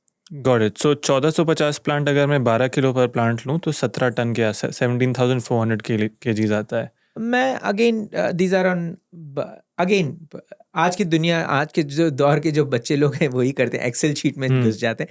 Excel sheet में जैसे नहीं होता है एग्जैक्टली, बट हाँ यू कैन से दैट कि 12 से 15 टन तो आ ही जाएगा, आराम से आ जाता है. तो रेगुलर में आप कह रहे हैं 3 से 4 टन, तो इसमें 12 से 15 टन, 5 टाइम्स तो ज़्यादा प्रोडक्शन आ सकता है. आराम से आ जाता है, आराम से 5 to 7 टाइम्स इज ईजी. ये सो दिस इज़ व्हाट हमारी जनरेशन में, जब हम लोग एजुकेटेड लोग, जब हम लोग एग्रीकल्चर में घुस जाते हैं, सब कुछ हम लोग एक्सेल शीट में मल्टीप्लाई करके देखने लग जाते हैं. बट दैट इज़ एब्सोल्युटली, वो बहुत ही गलत बात है, नहीं करना चाहिए. नेचुरल अलग है, एक्सेल शीट अलग है. नहीं, correct, I totally agree with you. मैं भी हमेशा लोग को यही बोलता हूँ कि एक्सेल पे प्लानिंग नहीं, बट मानो आपने कहा 5 to 6 tons, based on some sort of comparison वो हुआ होगा 5 to 6 टाइम्स. एग्जैक्टली. तो वो कंपैरिजन के बेसिस पे आई थिंक वो अगेन हम लोग वही बोल रहे हैं कि 5 to 6 टाइम्स इंक्रीज हो रहा है, बट इट्स नॉट ऑलवेज. अब किसी का खेत जो ट्रेडिशनल में वो ज़्यादा दे रहा होगा, जैसे हम लोग ने कैलकुलेट किया कि वहाँ पे 8 टन आ रहा होगा. कोई खेत, हर एक जगह एक्सेप्शंस होते हैं. हर कोई सेक्टर में, हर किसी के खेती बाड़ी का प्रोसेस में एक्सेप्शंस हर एक जगह होते हैं. एक्सेप्शंस को कभी मत लीजिए. मैथ्स कैलकुलेशन सब आपको एक्सेप्शंस वाले ही नंबर्स देते हैं. तो जनरल है वो सब अलग होता है. 80-85% टोटली डिफरेंट होता है. समझ गया. इतना हाई डेंसिटी सर यदि मैं कर रहा हूँ तो आई एम अज्यूमिंग उसके साथ कई सारे चैलेंजेस भी आते होंगे. आई थिंक एक जो कॉमन लॉजिकल अंडरस्टैंडिंग है, इतने ज़्यादा पेड़ हैं तो मेंटेनेंस कंटिन्यूसली चलता रहता है. हाँ. अभी ट्रेडिशनल फार्मिंग में क्या हो जाता है, आपका 60 पेड़ है मान लो या 70 पेड़ है, आम के सीजन में आपने हार्वेस्टिंग किया, 3 महीना वो सभी हुआ, फिर 9 महीना आप एब्सोल्युटली कुछ भी मत करो, तब भी वो नेक्स्ट ईयर आपको फल देंगे. बट इसमें ऐसे नहीं होता है. इसमें आपको कंटिन्यूसली 9 महीना काम करना पड़ता है, तब जाके एक मैंगो पैदा होता है. जैसे बच्चे पैदा होते हैं 9 महीने में, आपको उतना ही केयर लेना पड़ता है हर आम के पेड़ को, ताकि वो एक राइट फ्रूटिंग दे. एंड मैं हमेशा सभी किसान भाई लोगों को यही बोलता हूँ कि बच्चे जितने आप केयर लेते हो, अगर आपका पेड़ को भी उतना ही केयर लोगे, ग्रो करने में, संभाल के रखने में, देन आपको रिजल्ट भी वैसे ही मिलेगा. सो पेड़ों को अगर आप, हर पेड़ को अगर अपना बच्चा जैसे देखते हो आप, तो आप राइट न्यूट्रिशन दोगे, राइट प्रैक्टिसेस करोगे, उसको चोट आए जैसे उसका प्रूनिंग होगा, सब चीज़ करोगे आप. हर सीजन में आप उसको थोड़ा थोड़ा खाद दोगे, माइक्रो न्यूट्रिएंट्स आप दोगे. फूल के सीजन में थोड़ा ज़्यादा ये करोगे, फ्रूटिंग के टाइम पे थोड़ा ज़्यादा पानी दोगे. उसका एक पूरा एक प्रोसेस है जो कि पूरा कंटिन्यूसली करते रहना पड़ेगा पूरा 9 महीना, तब जाके आपका एक जो फ्रूट पैदा होगा वो बहुत ही अच्छा, एक मॉडल फ्रूट जैसे पैदा होगा. इस पेड़ का हाइट कितना जाता है आपके मॉडल में? 7 से 8 फीट मैक्स, उससे ज़्यादा रखना भी नहीं चाहिए, क्योंकि फिर से वही प्रॉब्लम हो जाएगा, मेंटेनेंस वाला प्रॉब्लम हो जाएगा. तो हार्वेस्टिंग वगैरह सारा आप हाथ से कर सकते हो? कंप्लीटली सब fruits are at 2 feet 3 feet height में सब फ्रूट्स रहते हैं. अच्छा. तो सभी फ्रूट्स 2 फीट 3 फीट में ही रहते हैं. कोई 5 फीट में कोई फ्रूट्स रहता भी नहीं है. ऐसा कैसे? पेड़ का हाइट उतना है, जो फ्रूट्स हैं वो 2 फीट तो नीचे लटकेगा ही. पेड़ का हाइट ही 7 फीट है। समझ गया। एंड जब हम मेंटेनेंस का बात कर रहे हैं, आपने कुछ बेसिक चीज़ें बोले, बट 9 महीने में क्या-क्या एक्स्ट्रा ध्यान देना होता है मेंटेनेंस में? जैसे प्रूनिंग का एक हम बात करते हैं। प्रूनिंग टेक्नोलॉजी एक है जो कि एक तरीके से प्रूनिंग किया जाता है। कौन से डहनी को प्रूनिंग किया जाए एंड ग्रोथ उसको कैसे किया जाए कि सनलाइट अंदर आए, हर लीव्स को सनलाइट मिले ना, हर फ्रूट जो है उसको सनलाइट मिले, तो उसके तरीके से प्रूनिंग किया जाता है। देन देर आर ग्रोथ के लिए आपको NPK बेस्ड ऑन खेत का सॉइल टेस्टिंग करते रह के आपको इंड्यूस करते रहना पड़ता है। माइक्रो न्यूट्रिएंट डेफिनेटली देना पड़ता है। देन जब बड्स आ जाते हैं, इनफैक्ट हम लोग एक नया एक्सपेरिमेंट भी कर रहे थे, हम लोग बी हार्वेस्टिंग कर रहे थे। एक एक बॉक्स एक एक एकड़ में लगाना चाहिए। उससे क्या हो जाता है, हनी बीज वहाँ पे ही घूमते हैं, ज़्यादा पॉलिनेशन होता है, ज़्यादा पॉलिनेशन होता है, ज़्यादा फ्रूटिंग होती है। एंड इसे बोलते हैं कंट्रोल्ड पॉलिनेशन, ये थॉट प्रोसेस को भी बोलते हैं, ताकि और कहीं कहीं से हनी बीज भी नहीं आते हैं, आपका पॉलिनेशन आप ही के खेत में हो रहा है and all those things. So scientifically ये देखा गया है कि मिनिमम से मिनिमम 15% से 30% का आपका ओवरऑल प्रोडक्शन इंक्रीज हो जाता है। सर, हाई डेंसिटी में या जो भी किसानों से मैं मिला हूँ, स्पेशली फ्रूट फार्मर्स, सबसे बड़ा प्रॉब्लम आता है पेस्ट मैनेजमेंट का। एंड थ्रिप्स एक बहुत ही ज़्यादा तकलीफ देते हैं किसानों को। जब मैं डेंसिटी इतना ज़्यादा बढ़ा देता हूँ, ऑब्वियस सी बात है पेस्ट प्रेशर भी बढ़ेगा। आप कैसे पेस्ट मैनेज कर पा रहे हैं? क्या आपके एक्सपीरियंस में भी वो इशू आया है? Going back to the first point कि यदि हम एक्सपोर्ट कर रहे हैं तो पेस्टिसाइड का इस्तेमाल नहीं हो सकता है, या होता भी है तो एक कंट्रोल लिमिट में आप कर सकते हैं। आपके फार्म में क्या मैनेज कर रहे हैं ट्रांसपेरेंटली, अगर आप बता सकते हैं तो?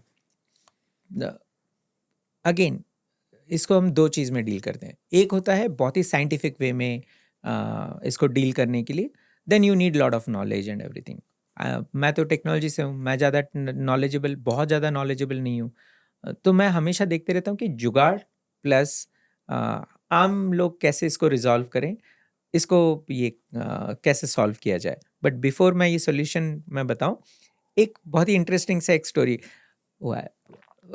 एक्चुअली क्या होता है, जितना ज़्यादा आपका एक्सपोजर रहता है, आप उतना ज़्यादा आपको स्टोरीज मिलते हैं। सो ये एक बहुत ही अमेजिंग चीज़ मुझे अच्छा लगता है कि बिकॉज एक्सपोजर ज़्यादा मिला है तो मुझे बहुत सारे स्टोरीज सुनने को मिले। हम लोग यूजिंग सैटेलाइट टेक्नोलॉजी, हम लोग विनियर्ड ओनर्स के पास गए और हम बोले कि हमारे टेक्नोलॉजी से हम आपको डिजीज़ मैनेजमेंट हम आपको इतना अमेजिंग करके दे देंगे कि आपको एक हफ्ता पहले ही कौन सा डिजीज़ कब आएगा हम आपको बता देंगे, हमारा सॉफ्टवेयर बता देगा। तो वो हम पे हंसने लग गए। वो बोले कि ये तो हम मुफ्त में करते हैं, हम तुमसे क्यों ले सॉफ्टवेयर? मैं बोला क्यों, कैसे आप मुफ्त में करते हो? वो बोल रहे थे कि वेरी सिंपल, विनियर्ड में जो रो पूरा ग्रेप्स का पेड़ लगा रहता है, राइट? आप फर्स्ट रो के स्टार्टिंग में एंड रो के एंडिंग में, वो लोग ना हर रो के स्टार्टिंग एंड एंडिंग में एक गुलाब का पेड़ लगा देते हैं, रोज प्लांट।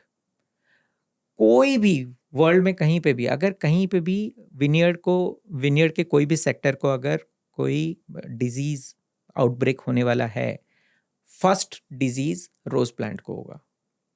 तो अगर रोज प्लांट मुरझा रहा है, रोज प्लांट को कुछ भी अगर हुआ है, इसका मतलब वो जगह में डिजीज आने वाला है। This is a natural thing. उनको कोई टेक्नोलॉजी नहीं चाहिए, उनको कोई, and then accordingly they take care of that. तो सिमिलरली अगर आपको नेचुरली कुछ चीज़ मालूम है तो वो सबसे बेस्ट है, आप करिए for pest management. I don't know कि कौन से स्टेट में, कौन से सिटी में क्या पेस्ट मिलता है, किसानों को कौन क्या मिसगाइड करता है, वो क्या डालते हैं, कितना पैसा खर्च करते हैं, क्योंकि पेस्ट एक इतना ज़्यादा ये है, कौन सा सोल्यूशन कितना कंसंट्रेशन में मिलता है, किसान लोग को मालूम नहीं रहता कि कहाँ पे क्या यूज़ करें। ये सभी चीज़ को बेस्ट अगर तरीके से अगर रिजॉल्व किया जाए, वेरी सिंपल है। आप नीम पत्ता तो कहीं पे भी मिलता है, नीम पत्ते को आप बहुत ज़्यादा बॉईल करिए तो जो एक्सट्रैक्ट मिलेगा नीम पत्ते का, बॉयल कंसंट्रेशन आपको मिलेगा।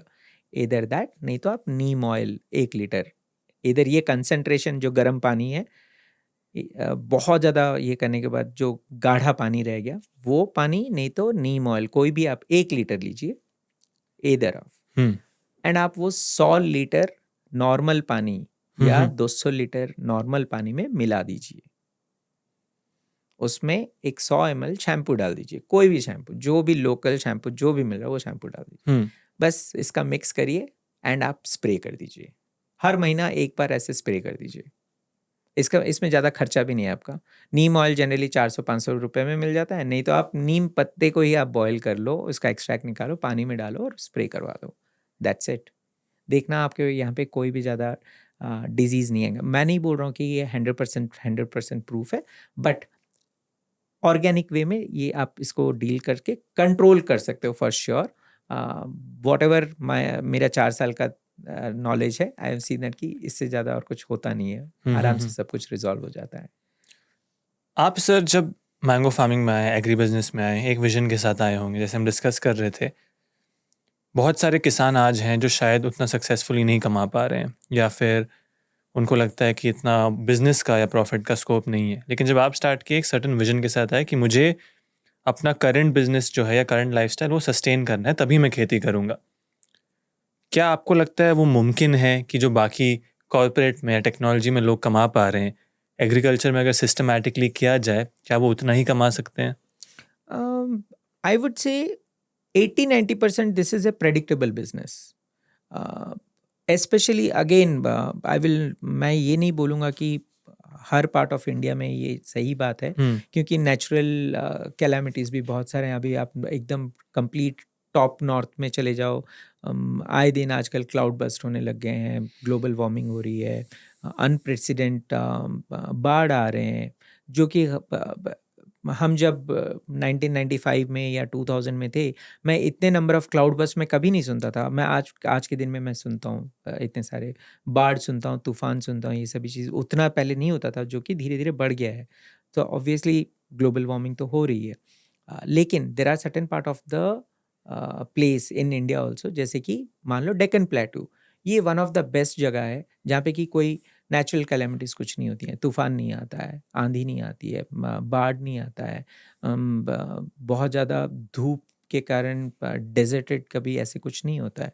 तो these are really good places. तो यहाँ पे बहुत ज़्यादा प्रेडिक्टेबल है business, agriculture business, point number 1। Point number 2, कोई भी मान लो who are non farmer background, कोई अगर फार्मिंग में आना चाहता है, या मान लो फार्मिंग में भी जो है, आपका जो करंट लाइफस्टाइल है, आप कितना खर्चा करते हो, क्या आपको लाइफस्टाइल चाहिए, क्या नहीं है, एंड ऑल दिस, उसका एक कैलकुलेशन आपके पास होगा। बिजनेस ऐसे होना चाहिए कि आप इतना मिलने के लिए आपको क्या क्रॉप यूज़ करो, वो बेचने से आपको कितना आपको प्रोडक्शन करना चाहिए, कितना आपको लगाना चाहिए, कितना आपका आमदनी होगा। सो हमेशा do a back calculation and then get into this particular business. आपने सर बैंगलोर क्यों चुना, जैसे फिर से मैंगो के लिए? इट्स अ अमेजिंग जगह, it's a part of Deccan plateau. देखो कितना अच्छा जगह है कि ना, यहाँ पे कोई नेचुरल कैलेमिटीज अपने कर्नाटका में कुछ नहीं आता है। बहुत ही अच्छा जगह है इन दैट वे, अगर देखा जाए तो ये बेल्ट इसीलिए मैंगो के लिए तो अमेजिंग है, कि राइट अमाउंट ऑफ धूप मिलता है, यहाँ पे बाढ़ नहीं आता है, यहाँ पे ज़्यादा ओवर रेन नहीं है, यहाँ पे कभी आपने फ्लड हो गया आपने ये नहीं सुना है। सो दिस इज वेरी कंडीसिव, इसीलिए तो मैंगो बेल्ट में this is really very good. Andhra and Karnataka is really good belt for mango production and everything. तो ये सब फैक्टर्स आप ज़मीन खरीदने से पहले ही चेक कर चुके थे? करना चाहिए। लाइक फॉर एग्जांपल, अभी कोई किसान भाई पंजाब में है, तो आप वहाँ के हिसाब से आप देखिए कि कौन सा चीज़ राइट वहाँ पे वो जगह के लिए है, वही आप करिए। आप बोलोगे मुझे अभी एप्पल बहुत पसंद है, मैं ये करना चाहता हूँ और मैं बैंगलोर में एप्पल उगाना चाहता हूँ, इट इज़ नॉट राइट। कि क्योंकि उसको एक प्रॉपर एक टेम्परेचर चाहिए, वो शिमला के साइड में ही अच्छा बनेगा, नॉर्थ साइड में ही अच्छा बनेगा। अगर उसको हम यहाँ पे लेके आएंगे, ऑफ कोर्स यहाँ पे मैं अगर उसको कंड्यूसिव एटमॉस्फेयर दूंगा तो वो पेड़ तो बड़ा होगा ही होगा, क्योंकि हवा पानी बेसिक चीज़ तो उसको मिलेंगी। लेकिन राइट फ्रूट आएगा कि नहीं आएगा, राइट टेक्सचर, स्वीटनेस, ये फ्रूटिंग होगा कि नहीं होगा, आई डोंट नो। वहाँ पे वही एप्पल पेड़ आपको 100% देगा प्रोडक्शन, यहाँ पे हो सकता है कि 10% प्रोडक्शन दे, होगा ज़रूर, कुछ भी हो सकता है। इन इंडिया स्ट्रॉबेरीज हमेशा पुणे साइड में होता है, महाराष्ट्र साइड में उस साइड भी होता है, बट आज के दिन में बहुत ही कंट्रोल्ड फार्मिंग यूज़ करके, यूजिंग पॉली हाउस यूज़ करके, आज तो कर्नाटका साइड में भी स्ट्रॉबेरीज उगाने लग गए हैं, ब्लूबेरीज उगाने लग गए हैं। So it is possible, it is possible. But कोई अगर इसको कोर बिजनेस बनाना चाहता है, so do a back calculation. आप बैक कैलकुलेशन करिए कि आपको चाहिए कितना, अकॉर्डिंगली फिर आप उसको कन्वर्ट करिए कि उतने पेड़ लगाने हैं, उतना बड़ा ज़मीन चाहिए, कैपेक्स कितना है, वो सब ही आप करिए। Plus most important thing, patience चाहिए, उतना टाइम देना है आपको, तो ज़मीन आपको धोखा नहीं देगी। जब हम टेक्नोलॉजी का बात करते हैं, अपने फार्म में भी आप कहते हैं कि बहुत सारे टेक्नोलॉजी आप यूज़ कर रहे हैं, एंड एज अ टेक्नोलॉजिस्ट अलग अलग टेक्नोलॉजी का अनुभव है आपका। मैंगो फार्मिंग में आप क्या क्या टेक्नोलॉजी यूज़ कर रहे हैं? ओके, देयर आर हम जब स्टार्ट किए थे बहुत सारी चीज़ कुछ मिल नहीं रहे थे। थोड़े बहुत स्टार्ट हुआ था। डेफिनेटली देयर आर थोड़े बहुत हार्डवेयर्स होते हैं, आईओटी डिवाइसेस होते हैं, सॉइल सेंसर्स होते हैं, वेदर स्टेशंस होते हैं, which gives you data point, आपको वहाँ से मिलते रहता है ताकि आप ये कर सकते हो। ये एक टाइप का डेटा गैदरिंग, मतलब आपके लेने में। फार्म पे है? हाँ, तो ये सभी चीज़ ये करते हैं हम लोग। Then then definitely based on inputs की क्या हेल्थ है, क्या है, एंड ऑल दोस थिंग्स, हम लोग ने कुछ इन हाउस, हम लोग ने कुछ सिस्टम्स बिल्ड किए हैं। यूजिंग दैट हम लोग देख पाते हैं कि और क्या हम लोग, हेल्थ क्या है, डेफिशिट क्या है, गैप क्या है, ताकि उसको, और किसी को पानी चाहिए, कोई कोई सेक्टर में पानी चाहिए तो पानी इंक्रीज करो, या कोई किसी पे एक्स्ट्रा माइक्रो न्यूट्रिएंट्स डालना है तो क्योंकि हर पेड़ अगेन थोड़ा बहुत ऊपर नीचे सब पेड़ अलग रहते हैं। ऐसे वो इंसान जैसे रहते हैं, हर इंसान सेम नहीं रहता है, बट देखने के लिए थोड़ा कोई लंबा होगा, कोई चौड़ा होगा, कोई मोटा होगा, कोई छोटा होगा, एंड ऑल दोस थिंग्स। पेड़ भी वैसे ही होते हैं, सब पेड़ थोड़ा अलग अलग ही रहते हैं, but 90%, 90 to 95% they consume the same thing. तो हम कोशिश करते हैं कि ये सभी चीज़ प्रॉपरली ऑब्जर्व किया जाए, एंड यूजिंग ऑटोमेशन, टाइमली पानी जाए, टाइमली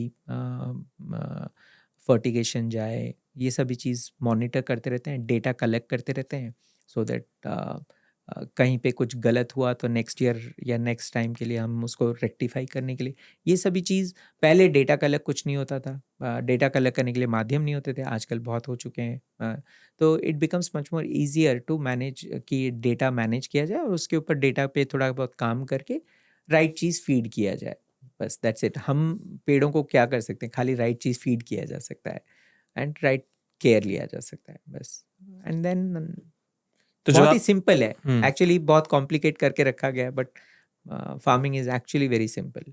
जो आप स्पेन में रहते हैं, तो वहाँ बैठे बैठे यहाँ फार्म कैसे मैनेज होता है? यहाँ पे आपने टीम बनाया है वो? यहाँ पे हमारी टीम है जो काम करते हैं, एंड ऑब्वियसली एक सिस्टम, हम लोग एक ऑपरेटिंग सिस्टम जैसे बनाए हैं, मैंगो मेज़ ऑपरेटिंग सिस्टम बनाए हैं। बहरहाल अभी तो हम लोग इन हाउस के लिए हम लोग उसको मैनेज करके ये कर रहे हैं, बट डाउन द लाइन हम सोच रहे हैं मैंगो मेज़ हम ओपन करेंगे सभी के लिए, ताकि जो इसका फ़ायदा उठाना चाहते हैं वो यूजिंग दैट, उनके भी वो खेत को वो मैनेज करें। थोड़ा बहुत नॉलेज, डेटा, सबसे इम्पोर्टेंट होता है डेटा कलेक्ट करना वो, एंड देन उसको कैसे प्रोसेसिंग करके और क्या हम लोग फीड किया जाए। क्या क्या डेटा सर, अगर किसान को आपको समझाना है कि वो शुरू कर सकता है टेक्नोलॉजी का उपयोग, मानो आपका ऑपरेटिंग सिस्टम नहीं, तो किसान कहाँ शुरू करे? क्योंकि ज़्यादातर जितना भी टेक्नोलॉजी देखा हूँ, ऑटोमेशन देखा हूँ, ऑर्चर्ड्स में थोड़ा कम ही होता है compare to let's say capsicum, cucumber या शॉर्ट ड्यूरेशन क्रॉप्स। तो ऑर्चर्ड में टेक्नोलॉजी का इस्तेमाल करना किसान कहाँ से स्टार्ट करे? ऑर्चर्ड्स में करना चाहिए, क्योंकि अगर आप चाहते हो कि आप एक्सपोर्ट करो, that is your vision. Orchards में भी ऐसा होता है कि अगेन वी टोल्ड राइट, 1% 2% ही हम लोग एक्सपोर्ट करते हैं, बाकी सभी ऑर्चर्ड का जो पैदा जो होता है वो सभी इंडिया में ही रह जाता है। बट अगर आपको टेक्नोलॉजी यूज़ करो और आप राइट डेटा कलेक्ट करो, एंड क्या कमियां हैं, क्या उसको हम लोग उसको गैप को फिल किया जाए, अगर आपको डेटा आपको मिलेगा किसान को, तो डेफिनेटली किसान उसको यूज़ करके वो राइट तरीके से उसको पैदाइशी करे, ग्रो करे, ताकि वो ज़्यादा अप्रूव्ड हो एक्सपोर्ट के लिए, एंड वो एक्सपोर्ट कर पाएगा फिर। टेक्नोलॉजी बैकग्राउंड के होने के नाते आपको क्या लगता है कि एग्रीकल्चर में अगला बड़ा अपॉर्चुनिटी कहाँ है? Okay, because okay, regular farming India में विल बी ऑलवेज, ये लॉस मेकिंग बिजनेस ही रहेगा। आप चाहे कुछ भी कर लो, लॉस मेकिंग नहीं रहेगा तो भी बहुत ही मार्जिन बहुत ही कम रहते हैं। नॉर्मल, अगर आप टेक्नोलॉजी अगर नहीं यूज़ कर रहे हो। अगर आपको फार्मिंग में अगर आपको प्रॉफिटेबल बिजनेस बनाना है, आपको एडवांस एग्रीकल्चर सिस्टम्स में मूव करना ही पड़ेगा। तभी आप पैसे सेव कर पाओगे, तभी आप ज़्यादा प्रॉफिट कमा सकते हो। ये लिखित में है और इसका और कोई तरीका नहीं है। विदाउट डेटा, विदाउट टेक्नोलॉजी, ये सभी चीज़ अगर आप यूज़ नहीं करोगे तो आपको फार्मिंग में ज़्यादा प्रॉफिट नहीं आएगा, लॉसेस बल्कि बहुत ज़्यादा रहेंगे। तो ये तो कोशिश करिए कि कितना ये इससे कर सकें। अब मैं जितना ज़्यादा टेक्नोलॉजी बोल रहा हूँ, एक आम किसान को अगर स्टार्ट भी करना है अपना, वो अपना फ़ोन, उसके जो स्मार्टफ़ोन है, उसी में बहुत सारा चीज़ एप्लीकेबल है जो उनको डाउनलोड करना चाहिए। आपके माध्यम से हम रीच आउट करने की कोशिश करेंगे। 2-3 जो कि हैं बहुत सारे इन्फॉर्मेशंस देते हैं ताकि आपके पेस्टिसाइड्स आप क्या यूज़ करना चाहिए, क्या दवाई यूज़ करना चाहिए, क्या माइक्रोन्यूट्रिएंट यूज़ करना चाहिए, प्लस आपको जो एग्रोनॉमिस्ट जो हेल्प करते हैं कि ये हुआ, वो सभी आप कैमरा में एक फ़ोटो ले लेंगे तो आपको आजकल पूरा फ्री में आपको ज्ञान मिल जाएगा कि आपका हेल्थ कैसा है, आपके पेड़ का, फ्रूट्स का हेल्थ कैसा है, सब कुछ आजकल वो यूज़ करे। किसान, आई डोंट नो किसान ये यूज़ कर रहे हैं कि नहीं कर रहे हैं, नहीं कर रहे हैं तो बहरहाल प्लीज़ यूज़ करें क्योंकि ये सब कुछ फ्री है, सब कुछ फ्री है। प्लस उनको ऐसे कुछ प्लेटफ़ॉर्म, ये जैसे फ्री डेमोक्रेटाइज़ किया गया, प्लेटफ़ॉर्म्स अभी हम बिल्ड कर रहे हैं, उनको भी वो डेमोक्रेटाइज़ करके वो प्लेटफ़ॉर्म में अपना सामान बेचें, रादर देन हताश होके वो मंडी में जाए। मैं आपको एक डेटा पॉइंट दे रहा था, वेजिटेबल्स में करीब-करीब 17 से 24% के बीच में वेस्टेज होता है पूरे इंडिया में हार्वेस्ट के बाद, विच इज़ कितनी दुखी वाली बात है कि ओवरऑल एट ए इंडिया लेवल हम लोग इसको मैनेज नहीं कर पा रहे हैं। आज के दिन में इतना एडवांस हम आ चुके हैं, बट फिर भी वेजिटेबल्स में 17 टू 24% वेस्टेज होता है एंड फ्रूट्स में करीब-करीब 30 से 40% वेस्ट होते हैं। मतलब वो पैदा हुआ, फ्रूट बना, सब कुछ हुआ, but we were not able to consume it. तो बहुत दुखी वाली बात है। सो टेक्नोलॉजी यूज़ करना चाहिए।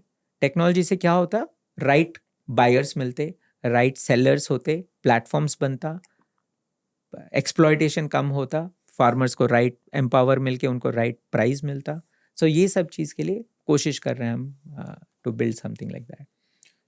एक सर फाइनल क्वेश्चन, थोड़ा जो शायद बहुत सारे लोग जानना चाहेंगे, एंड हाउ मच एवर आप comfortable in sharing.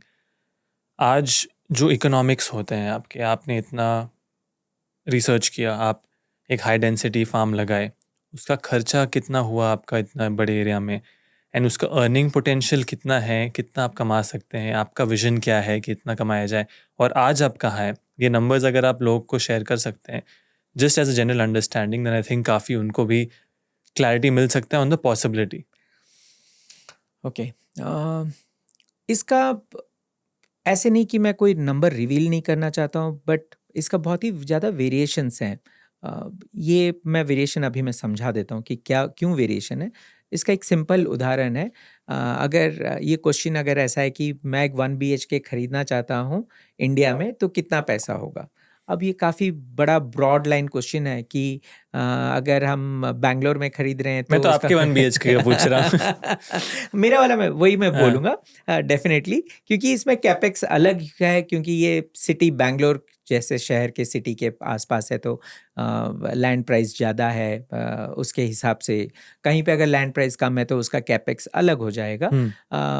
But I will give you breakup generally. आपको अगर ऐसे क्वांटम डेंसिटी मैंगो फार्मिंग करना है जो हम लोग मैंगो मेज में किए हैं, अगर ऐसे करना है तो करीब करीब आपको अपवर्ड ऑफ 10 एकड़ से ऊपर ही लेना चाहिए टू ऑप्टिमाइज आपका जो भी खर्चा जो आप कैपेक्स डालने वाले हो उसको मैक्सिमम ऑप्टिमाइज करने के लिए। ऑप्टिमाइज का मतलब यूज़ करने के लिए, तो 10 एकड़ मिनिमम लेके ही आगे चलिए, तभी एक अच्छा क्वांटम डेंसिटी ये कर। बट अगर मिनिमम अगर देखा जाए तो मिनिमम 5 इज़ अ मिनिमम, उससे नीचे है तो आप इन्वेस्ट करके आपको बहुत सारे नुकसान ही होगा।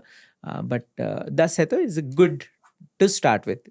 अब लैंड पार्सल कैसा है, कौन से देश में, कौन से कॉर्नर में आप ये कर रहे हो, that is up to you. Ideally upward of 20-25 lakhs या अपवर्ड ऑफ लैंड वैल्यू अगर है तो आप देख लो, अकॉर्डिंगली आप मल्टीप्लाई कर लो कि आपको 5 एकड़ का करना है, 10 एकड़ का करना है। गोइंग वन स्टेप बैक, आपको 5 एकड़ करना है या 10 एकड़ करना है, पहले आप ये अंदाजा लगा लो कि आपको चाहिए क्या, कितना पैसा चाहिए। जिंदगी में आपको अर्निंग कैसे करना है, पहले वो आप सोच लो कि मुझे 1 करोड़ चाहिए या मुझे 2 करोड़ चाहिए या मुझे 3 करोड़ चाहिए सालाना, उतना चाहिए, then let's do a back calculation. उसके लिए मुझे कितना प्रोडक्शन चाहिए। अगर मैं बोल रहा हूँ कि मैं आम को आज के दिन में अगर मैं बेस कैलकुलेशन करूँगा कि मुझे हर आम 100 रुपये मुझे कमा के देता है, हर आम नहीं, मतलब हर किलो ऑफ मैंगो 100 रुपये कमा के देता है, तो उसका एक बैक कैलकुलेशन कर लेना चाहिए कि इतना टन मुझे बेचने से मुझे 1 करोड़ मिलेगा या 2 करोड़ मिलेगा या 3 करोड़ मिलेगा। अब उतना टन प्रोड्यूस करने के लिए मुझे कितने पेड़ चाहिए, अब उतना पेड़ कितने एकड़ में लगेगा। सो ये सब चीज़ बैक कैलकुलेशन आप कर लीजिए, देन आपको एक आ जाएगा, मोटा मोटी नंबर्स आ जाएंगे।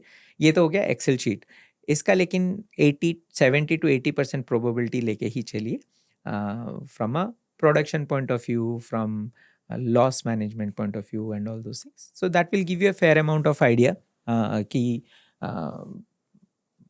कितना ओवरऑल खर्चा आएगा, कितना जनरली ये एक मेजर खर्चा रहता है। देन फेंसिंग का एक मेजर खर्चा रहेगा, फिर पानी का अरेंजमेंट के लिए लाइक बोरिंग, अगर आप बोरवेल डलवा रहे हो, कहीं पे 2 लाख लगता है, कहीं पे 4 लाख लगता है, कहीं पे 5 लाख लगता है, तो कितने बोरवेल लगेंगे, 2 से 3 मिनिमम बोरवेल लगते हैं, वो एक खर्चा है। फिर आम के पेड़, अब आम के पेड़ 50 रुपये से मिलते हैं, 250 से 400 रुपये में भी मिलते हैं, तो आप कौन से कैटेगरी के आम के पेड़ ला रहे हो, कितने उम्र के ला रहे हो, लाइक आप 6 मंथ्स वाले पेड़ सैपलिंग्स लेके आ रहे हो या 1 ईयर या 1.5 ईयर या 2 ईयर्स, बेस्ड ऑन दैट उसका एक कॉस्टिंग अलग रहेगा। तो प्लांटेशन का एक कॉस्टिंग रहता है, ड्रिप मैनेजमेंट का एक कॉस्टिंग रहेगा, फिर आपको टेक्नोलॉजी के ऊपर थोड़ा बहुत खर्चा करना पड़ेगा। So these are basic broad cost analysis, ये सभी हैं जो कि कैपेक्स बिल्ट में रहेगा। ये सब होने के बाद आपको मिनिमम 5 साल मेंटेनेंस का भी आपको आपके एक ये में जोड़ देना चाहिए। टिपिकली 1 to 1.5 lakhs पर एकड़ का खर्चा आता है per year. That is minimum, आप इतना प्रिजर्व करके रखें। तो मान लो अगर 10 एकड़ अगर है तो करीब करीब 15 लाख का मेंटेनेंस मिनिमम लगेगा। और याद रखना इस समय कमाई कुछ नहीं होगा। हाँ, एंड ये इनटू 5 साल, माय गॉड। तो आपको उतना प्रिजर्व करके पहले से ही रखना है, इम्पेशेंस ना होके, then only you should get into this kind of farming and all those things. इसीलिए आप देखोगे कि बहुत सारे लोग नहीं आते हैं, क्योंकि इसमें जेस्टेशन पीरियड बहुत ज़्यादा रहता है, पेशेंस बहुत ज़्यादा रहता है। बट अगर बिजनेस सेट होगा देन डेफिनेटली ये बहुत ही अच्छा एक बिजनेस है। बहुत ही 5 साल बाद रेवेन्यू पोटेंशियल कितना होता है सर, ब्रेक इवन टाइम अंदाजा में, सारे कंडीशन वेरिएशन लेके अंदाजा में अगर बोलना है तो? करीब करीब आपको हर एकड़ पे मिनिमम से मिनिमम आपको 12 से 15 लाख का मिल जाता है इस मॉडल में। इस मॉडल में आराम से ओके। आपको। एंड मैं जब बोल रहा हूँ आराम से, मैं तो 100 रुपये के हिसाब से ही मैं बोल रहा हूँ। आज के दिन में मान लो 5 साल के बाद अगर कोई यही चीज़ करना चाहेगा तो उसका इन्फ्लेशन आप अकॉर्डिंगली देके, मैं हर आम अगर 100 रुपये में भी बेच रहे हो, हर kilo of mango around 12 to 15 lakhs is an easy income आप कमा सकते हो इसमें। समझ गया। स्टार्टिंग में ज़मीन खरीदने में मतलब रेट के हिसाब से मेरा 5-10 एकड़ हो या 10 एकड़ हो, मतलब ऑन एन एवरेज 1-2 करोड़ रुपए कम से कम जनरल में मैं पकड़ रहा हूँ, उससे ज़्यादा ही हाँ, खर्चा एंड ये होगा। कभी भी आप कोई लीज में लेके ना करें कभी भी, हाँ। क्योंकि वो एडवाइजेबल नहीं है। क्योंकि आप बहुत मेहनत करके 8-10 साल करके आप पेड़ को बड़ा करोगे, एंड लीज में बहुत सारे पंगे होते हैं। हो सकता है कि आप 10-20 साल या 25 साल या 50 साल का लीज कर रहे हो, but that is not advisable, क्योंकि आम के पेड़ का जो बागवानी जो रहता है वो 100 साल के लिए होता है। So ideally this will be an asset to you. So land खरीद के ये किया जाना है, बेटर है। अंडरस्टूड। और ब्रेक इवन आप कितने साल में एक्सपेक्ट कर रहे हैं अपने प्रोजेक्ट से? प्रोडक्शन एक बार स्टार्ट हो जाता है तो उसके बाद एक 2-3 साल में निकल जाएगा, उससे ज़्यादा कुछ नहीं लगता है, टाइम नहीं लगेगा, इजीली अंडरस्टूड। निकल जाएगा। So within 10 years, you can take this as an absolutely well grown exceptionally good profitable business in a very rightful way, and इसमें बहुत ज़्यादा exceptions नहीं होते हैं as long as आप कोई ज़्यादा टेस्ट एंड ट्राई आप नहीं कर रहे हो तो ये आराम से चलते रहते हैं, अनलेस अगर कोई बहुत ज़्यादा नेचुरल कैलेमिटी अगर कुछ आ रहा है, कोई साल बहुत ज़्यादा आंधी तूफान अगर आ गया, you can't help, again nature is a nature thing.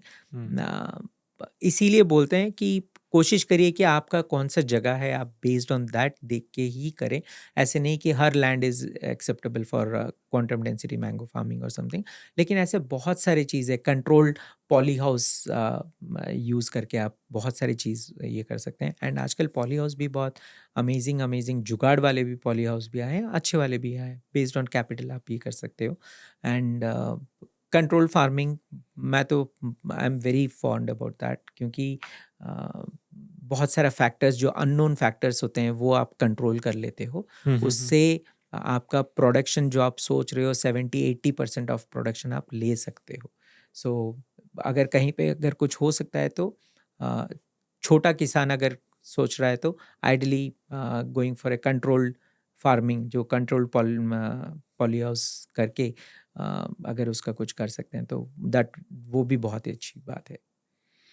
Perfect. I think that's our time. बहुत कुछ हमने डिस्कस किया है एंड न्यू टॉपिक है, इंटरेस्टिंग है। आई थिंक ये मॉडल कई सारे लोगों के लिए पहली बार सुन रहे होंगे। इनफैक्ट वर्ल्ड में अभी बहुत ही रेयरली, एंड इंडिया में तो ये फर्स्ट है जो हम लोग ने स्टार्ट किया है। एब्सोल्युटली। एंड जो एक्सपोर्ट का मेरा जो मेजर टेक बैक है कि यदि आप स्केल पे हो और आप सही कनेक्शंस को पकड़ लो, सही तरीके से अपने प्रोड्यूस को ग्रो कर लो, तो एक्सपोर्ट एक मार्केट हो सकता है। बट ये ध्यान में रखना कि जितना लोग बड़ा चढ़ा के बोलते हैं उतना शायद प्रॉफिट नहीं हो, बट डोमेस्टिक से तो ज़्यादा ही मिल रहा है आम के केस में। एंड सेम, चाहे वो कोई भी सब्जी हो, कोई भी फ्रूट्स हो, कुछ भी हो, मिनिमम से मिनिमम आपको प्रॉफिट 100 रुपये पर किलो मिलता ही मिलता है।